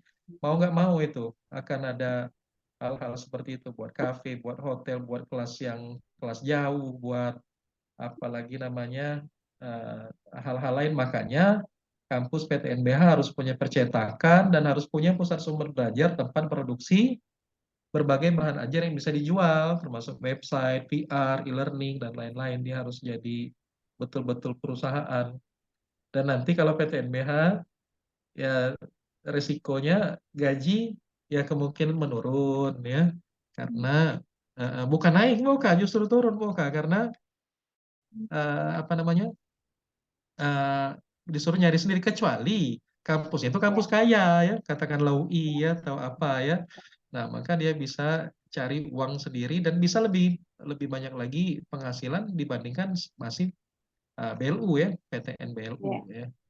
Nah, menghadapi PTNBH benar-benar kampus negeri harus kreatif, inovatif, dan lain-lain. Dan tentunya teman-teman PTS juga harus tetap di-guide, dibantu, dan lain-lain gitu ya teman-teman. Kalau di Unsri benar-benar kalau PTN itu menjadi abangnya lah ya, menjadi lead, nggak pernah ditinggalkan ya. PGRI Palembang, Muhammadiyah Palembang, sama Silampari, ada kuliah umum pun kita datang ke Palembang, kita muhibahkan keliling gitu ya. Ada kegiatan apa kita ajak mereka ya, tidak berbayar. Jadi gitu ya teman-teman, nggak usah dikhawatirkan teknologi seperti apa, jalankan aja. Orang-orang sudah semakin pintar, semakin hebat, dan tentunya VR juga menurut saya memang, atau IR, jangankan VR ya, IR aja, augmented reality, orang bikin animasi aja masih susah nyarinya, Bu Oka. Dikit ya, orang komputer pasti bisa IR, oh belum tentu. Orang komputer belum tentu, dia bisa jadi cuma bikin web, benerin laptop ya, buat sistem dan lain-lain. Kalau buat multimedia belum tentu mereka bisa. Belum tentu, nggak banyak orang yang memiliki kemampuan seperti ini, apalagi VR lebih jarang lagi yang memiliki SDM seperti ini. Tapi itu hal yang nggak apa-apa yang kita pelajari ya, seperti dokter misalnya. dokter bedah plastik. Nah, dokter bedah plastik itu udah aneh banget ya. Kapan-kapan kita mau mancungin hidung gitu ya. Nggak usah, biar gini aja lah. Bu Putu udah bahagia. Saya nggak usah kayak bule. Bule susah juga ya kalau mau miring-miring kayak gitu ya. Saya kira, aduh panjang banget hidung bule gini ya. Syukur saya pesek ya, gini aja udah nyampe gitu hidungnya. Nah, kalau bule kan susah. Oke, kalau misalnya artinya semakin subspesialis lagi di masa depan. Kalau dulu kita memang cuman nggak banyak ya. Jurusan apa kamu? Jurusan sejarah. Nah, kalau sejarah di FIB ditanya lagi jurusan apa? Oh, kayak di UNESA, Mas Purnawan, sejarah kota, ada sejarah desa, ada sejarah. Oh, banyak macam-macam. Kalau dulu kan kita nggak pernah dengar yang aneh-aneh gitu ya. Sejarah apa gitu. Sejarah Indonesia titik. Kalau zaman dulu kalau kita dengar bapak-bapak sejarawan kita di masa lalu. Kalau sekarang semakin banyak subspesialisnya. Seperti kita juga sekarang semakin banyak variasi. Nggak apa-apa, itu sebuah kekayaan ya bagi kita di program studi pendidikan sejarah. Itu Bokah, ada lagi yang mau ditanyakan? Ya, ya, terima kasih Pak Said. Ya. Ini masih ada pertanyaan, silakan Dek. Kadek Nova, Dipandu. Baik, untuk yang mulia yang tadi sempat raise hand bisa meng-on-kan mic-nya untuk mengajukan pertanyaan. Silakan. Ada Pak Teguh, ada Rizal ya, Rizal Ipandi. Selamat pagi Pak Syarifuddin. Selamat pagi Mas, dari mana Mas? Saya alumni dari Undiksa. Oh. Jadi sekarang sudah jadi guru, bukan jadi pegawai bank ataupun yang lainnya Pak. Sesuai fitrahnya ya. Iya, sesuai fitrah dan amanah yang diberikan. Ya, jadi di sini saya mungkin hanya sharing juga karena harapan juga sudah disampaikan oleh Pak Rudi tadi terkait tentang media belajar yang inovatif dan juga dengan VR. Waktu ini saya sempat mengajar di kelas 10 terkait tentang peninggalan-peninggalan Hindu-Buddha. Saya menggunakan aplikasi Google Earth. Ya, itu aplikasi gratis sih Pak, yang mungkin sudah mungkin bisa dibuka atau diakses dalam hal ini. Jadi di sana saya ajak anak-anak itu istilahnya itu kebetulan ini juga internet juga lancar karena saya ngajar di kota. Jadinya dan seperti yang Pak Syarifuddin sampaikan, satelit itu memang ada manfaatnya dalam hal ini. Jadi penggunaan Google Earth itu saya gunakan untuk ya istilahnya itu kita jalan-jalan. Saya ambil contoh kayak kemarin itu saya gunakan jalan-jalannya tuh ke Candi Borobudur, lalu juga ke Candi Prambanan. Jadi anak-anak itu meskipun mereka berada di dalam kelas, dalam hal ini mereka tuh mengetahui bagaimana situasi dan kondisi yang terjadi di luar kelas mereka. Ya, ini juga karena juga dalam hal ini karena kita mengajar itu hanya diberikan jam waktu yang terbatas. Di sini hanya 2 JP saja tiap pertemuan. Jadinya karena keterbatasan itu, SMK ya Pak ya? Saya SMA. Oh. Ya, jadi karena keterbatasan waktu ini juga mau nggak mau kita cari bagaimana cara untuk membuat anak-anak itu ya supaya tidak bosan ataupun dalam hal ini mengetahui ya secara visual bagaimana peninggalan sejarah tersebut. Nah, harapan saya jadi juga sebenarnya sudah disampaikan oleh Bapak Ibu penanya seperti salah satunya Pak Ruli tadi, kalau bisa diandaikan saja ada lagi video pembelajaran atau media-media pembelajaran yang lebih inovatif. Ya, tadi salah satunya mungkin sudah disampaikan oleh Pak Syarifuddin, Historia.id itu juga salah satu platform yang ada di YouTube yang saya gunakan. Cuman dalam hal ini konten materinya itu kadang-kadang tidak terlalu banyak dibandingkan dengan materi-materi yang diajarkan di SMA. Jadinya memang lebih secara meluas konten atau materi sejarahnya. Ya, jadi mungkin harapan saya di sini apakah ada kira-kira platform apakah media yang dalam hal ini media tersebut sesuai dengan materi-materi yang ada yang diajarkan di sekolah. Itu sih mungkin yang bisa saya sharing dan juga mungkin bisa saya harapkan ke depan. Terima kasih. Terima kasih Mas Teguh.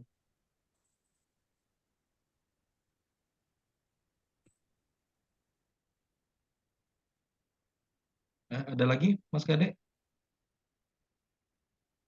Dari Rizal Ivandi, mungkin bisa on mic untuk mengajukan pertanyaan. Baik, Assalamualaikum warahmatullahi wabarakatuh. Om Swastiastu, salam nama budaya, salam sejahtera bagi kita semua, salam harmoni. Perkenalkan, nama saya Emerjal Ifandi, mahasiswa S1 Pendidikan Sejarah semester 7. Izin bertanya, mungkin saya langsung saja ke pertanyaannya. Menurut Bapak, bagaimanakah guru sejarah dapat mengajarkan nilai-nilai sejarah dengan cara yang relevan dan bermakna bagi generasi muda saat ini, sejalan dengan nilai-nilai dan tantangan yang dihadapi oleh masyarakat kita saat ini, Bapak. Demikian pertanyaan saya, lebih dan kurangnya mohon maaf. Wassalamualaikum warahmatullahi wabarakatuh. Terima kasih.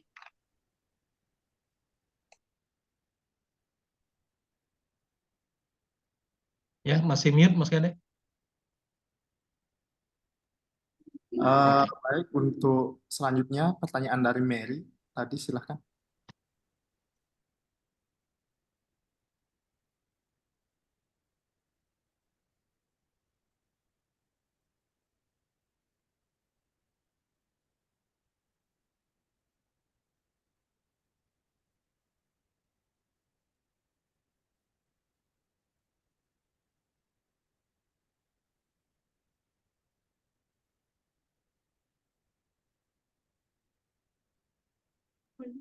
Masih di mute. Baik, terima kasih atas waktunya, moderator. Sebelumnya selamat pagi Bapak Syarifuddin. Pagi. Perkenalkan, saya Lomeriantini, mahasiswa semester 1 Pendidikan Sejarah Universitas Pendidikan Ganesha. Di sini saya izin bertanya kepada Bapak.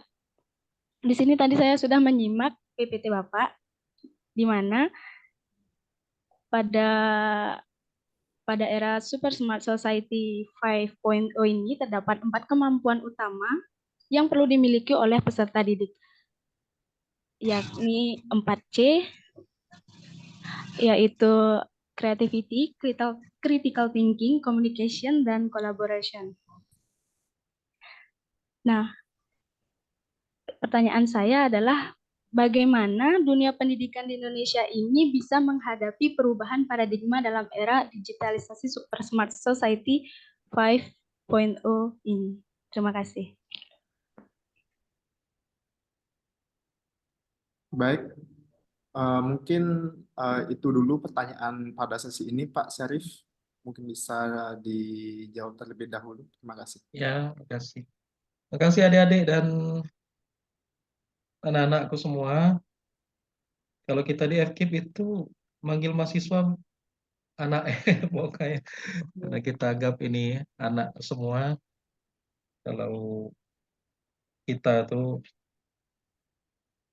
anak-anak ini kalau kita mati dia mendoakan ya mudah-mudahan sampailah doanya ya gitu ya. Nah, kalau dosennya suka marah-marah itu nggak didoakan nanti ya Mas Kadek ya. Tapi kalau dosennya baik ngasih nilai A terus yang didoakan ya supaya masuk surga ya. Gitu ya Bu Eja. Sekarang ini agak lucu saya ya ada di UGM itu guru killer nggak dipakai lagi, wah dosen killer nggak dipakai lagi, wah nggak boleh ini harus baik-baik terus ini ngasih nilai A terus supaya dipakai lagi terus. Jadi lucu ini.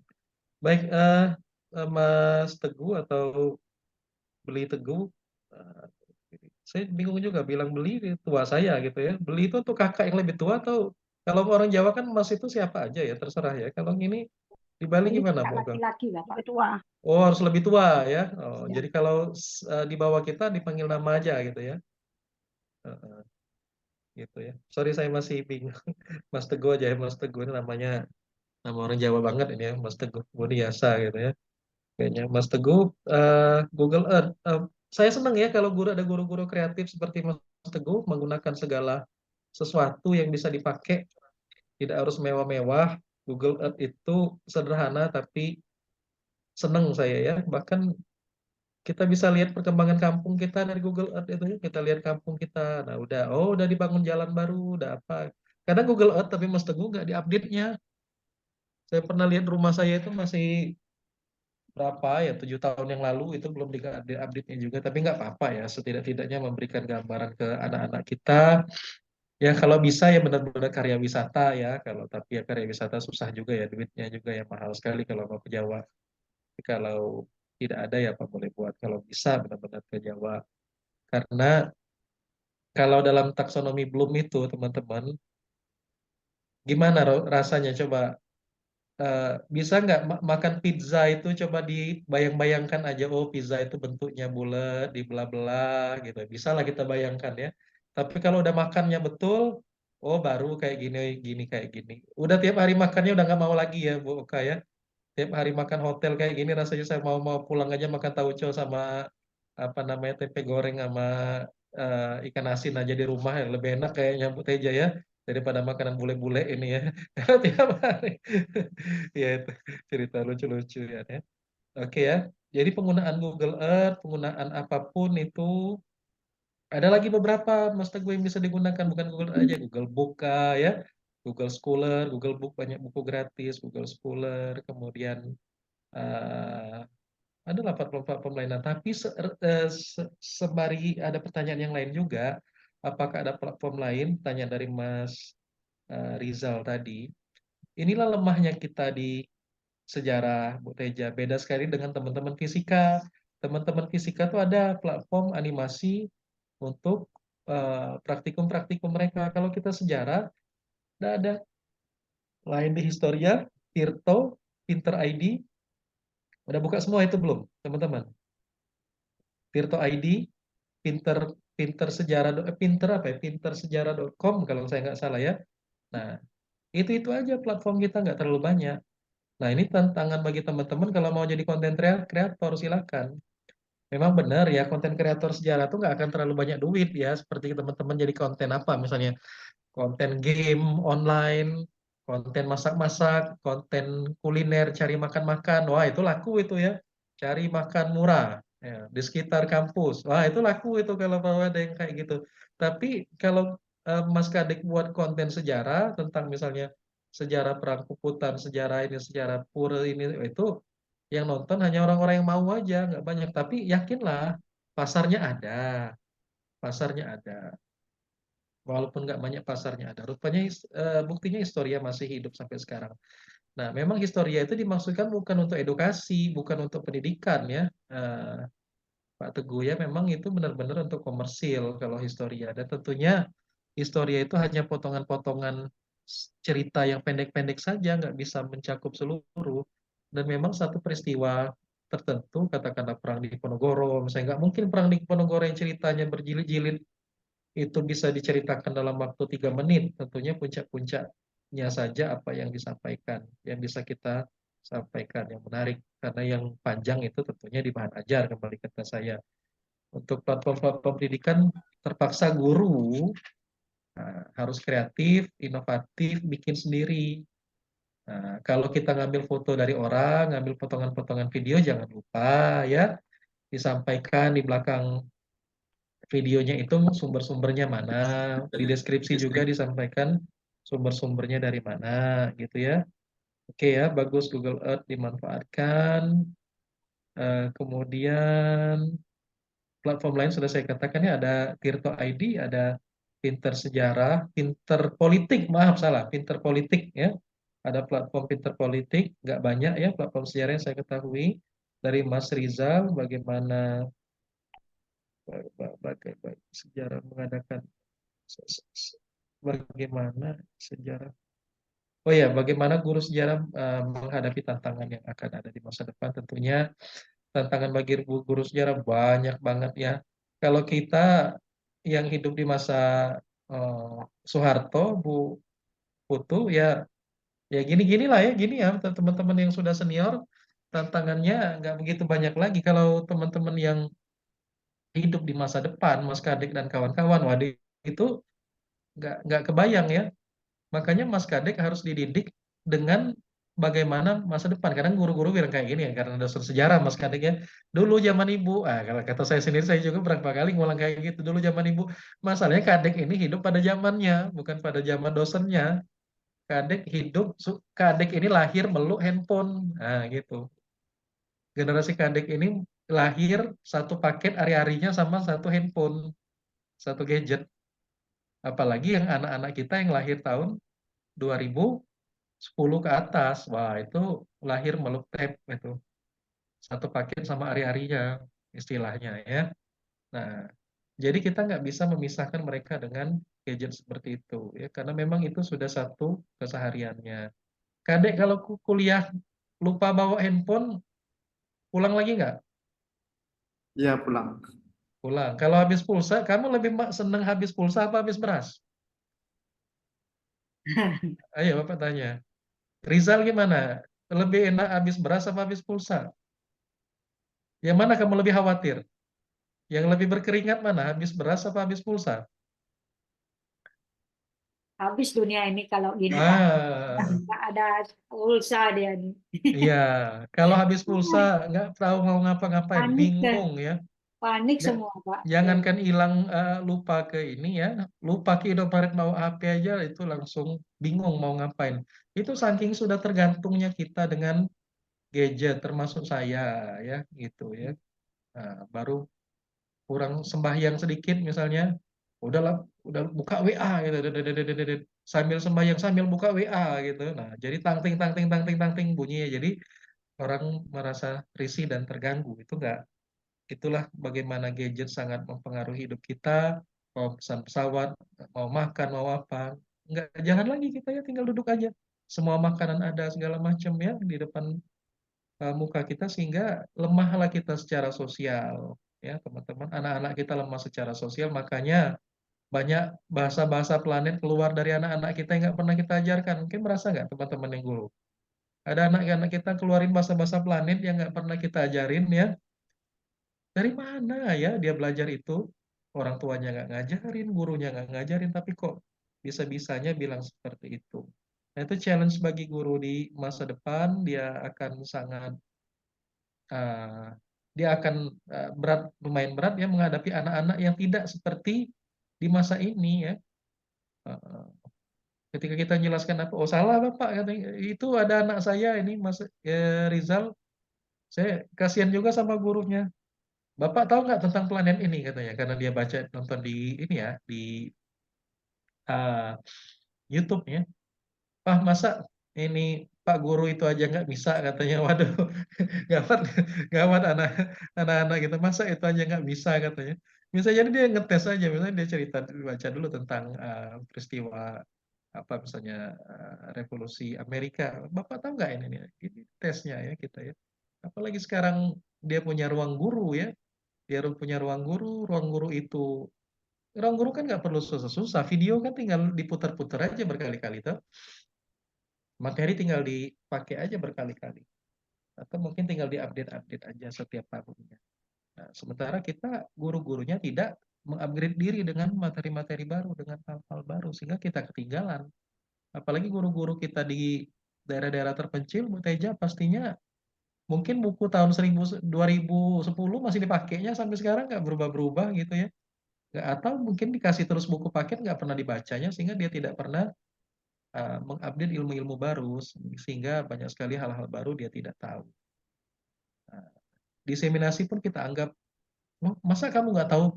Mungkin believe or not lah, ini Bu Teja pernah nggak merasakan, ada guru nggak ngerti buat soal HOTS. Ada guru nggak ngerti buat soal HOTS. Itu kan nggak mungkin itu Mas Rizal. Guru nggak ngerti buat soal HOTS. Mas Rizal aja pasti udah bisa belajar buat soal HOTS. Bikin kisi-kisi buat kartu soal HOTS. Loh kok nggak bisa Bapak? Oh nggak pernah diajarin kami Pak buat soal ORS bagaimana. Itu yang tinggal hanya belum sampai 100 kilo dari ibu kota. Jadi belum sampai sekitar 50 kilo aja ya dari ibu kota provinsi.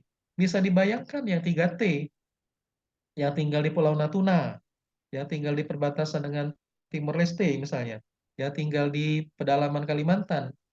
Bagaimana guru kita mengerti hal-hal seperti itu? Tentunya harus banyak workshop-workshop, diklat, dan lain-lain yang harus kita sebarkan. Makanya Mas Rizal dan kawan-kawan, anak-anakku yang S1 ini, kalau program PPG harus bersedia disebar di seluruh wilayah Indonesia. Ah, gitu kan. Harus bersebar. Mau dong nanti di Kalimantan aja gitu ya. Jadi kalau ke Kalimantan, orang Jakarta bilang nanti mau mana? Mau ke IKN. Oh, kamu orang daerah ya? Orang Jakarta tuh dibilang orang daerah nanti ya. Bukan orang pusat lagi ya. Gitu. Oke, kemudian ada Mary, bagaimana apa namanya? Bagaimana pendidikan ada 4C ya, ada creativity, ada critical thinking, ada communication, dan ada collaboration ya. Oke ya, creativity tentunya kita harus punya kreativitas ya, Mary. Jadi guru-guru tidak bisa hanya berpangku tangan saja, harus bisa, oh ini bagaimana solusinya kalau sekolahku seperti ini. Nanti Mary belum tentu loh dapat sekolah yang enak. Saya pernah aku lihat ini Bu, PPG kita PPG ini banyak betul dapat pengalaman ya, alhamdulillah. Sama kayak UT. Ada sekolah di atas rawa loh Bu. Bagaimana muridnya bisa di atas rawa? Ada sekolah yang isinya anak-anak preman gitu ya. Itu gimana juga kita menghadapinya? Macem-macem itu ya.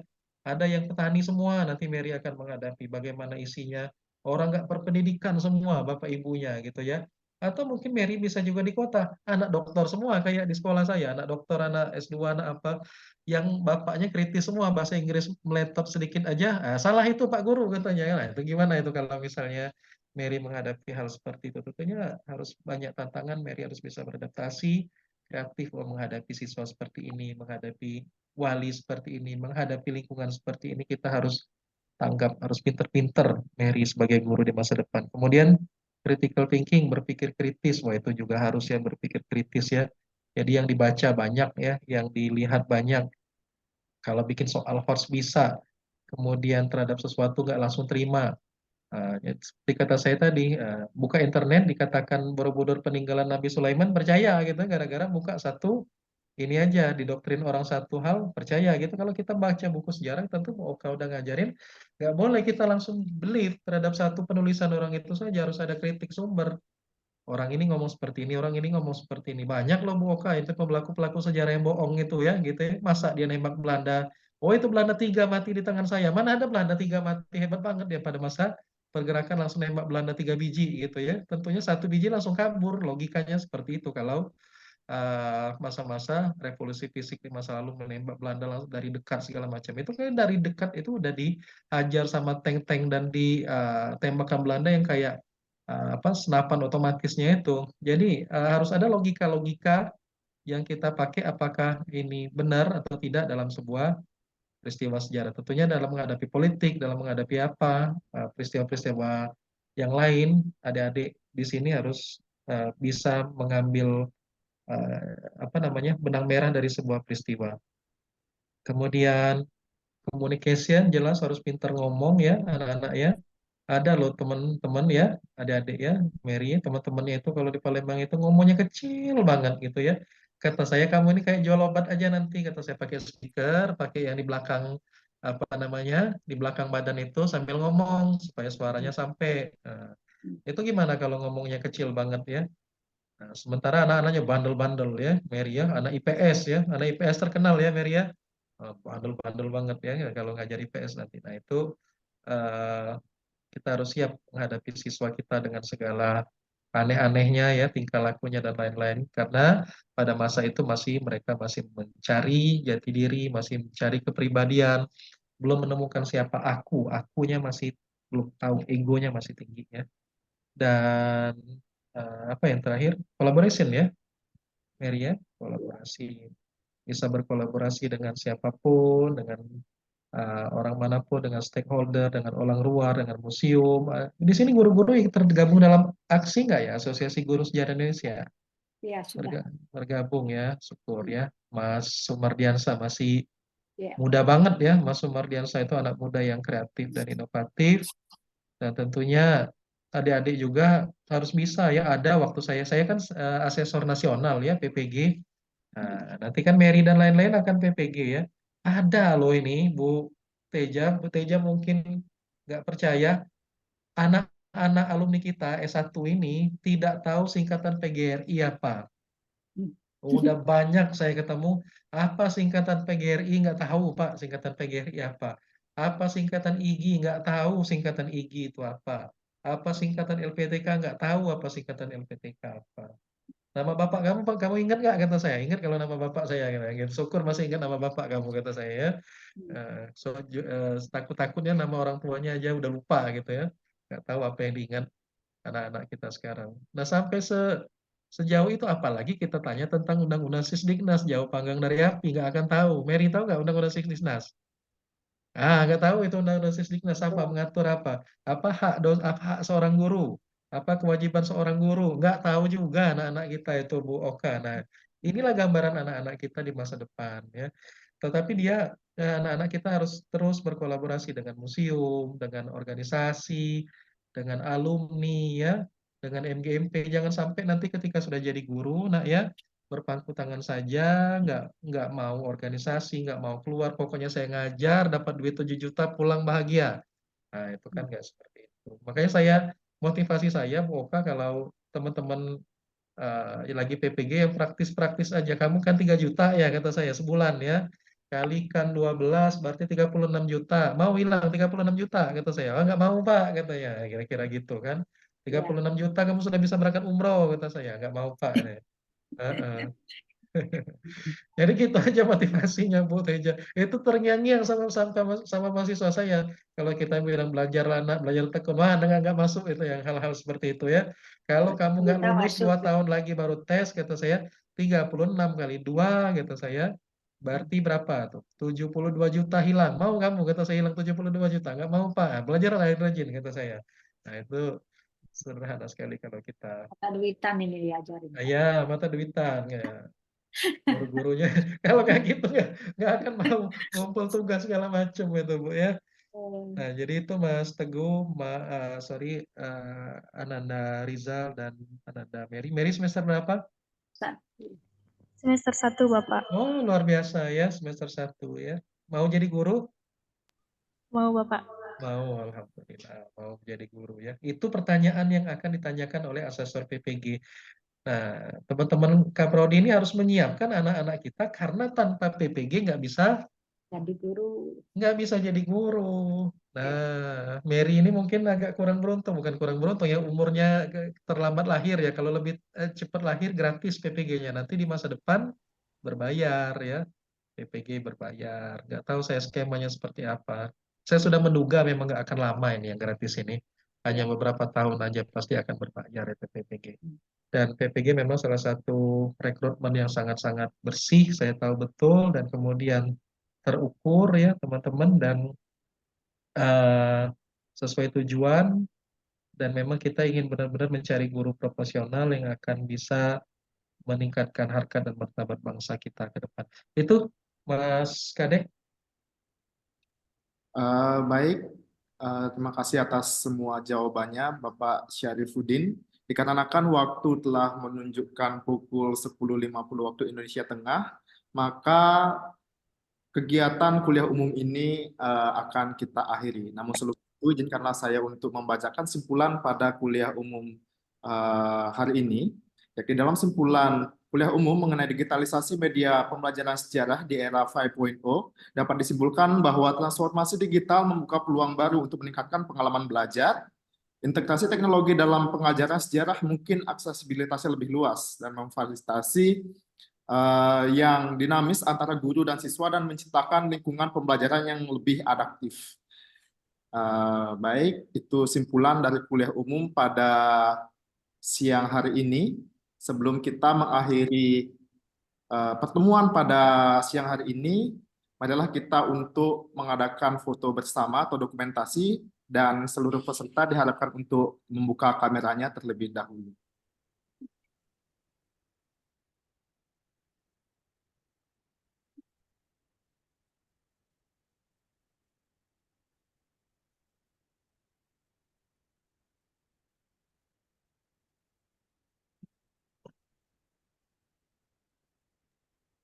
Baik, sekali lagi untuk seluruh peserta diharapkan untuk membuka kamera karena akan diadakan sesi dokumentasi.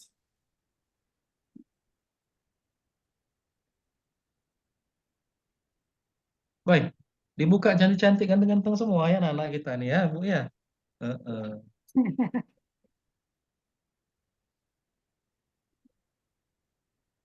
Oke, baik. Saya akan pandu dokumentasi pada kegiatan kuliah umum dimulai dari slide 1.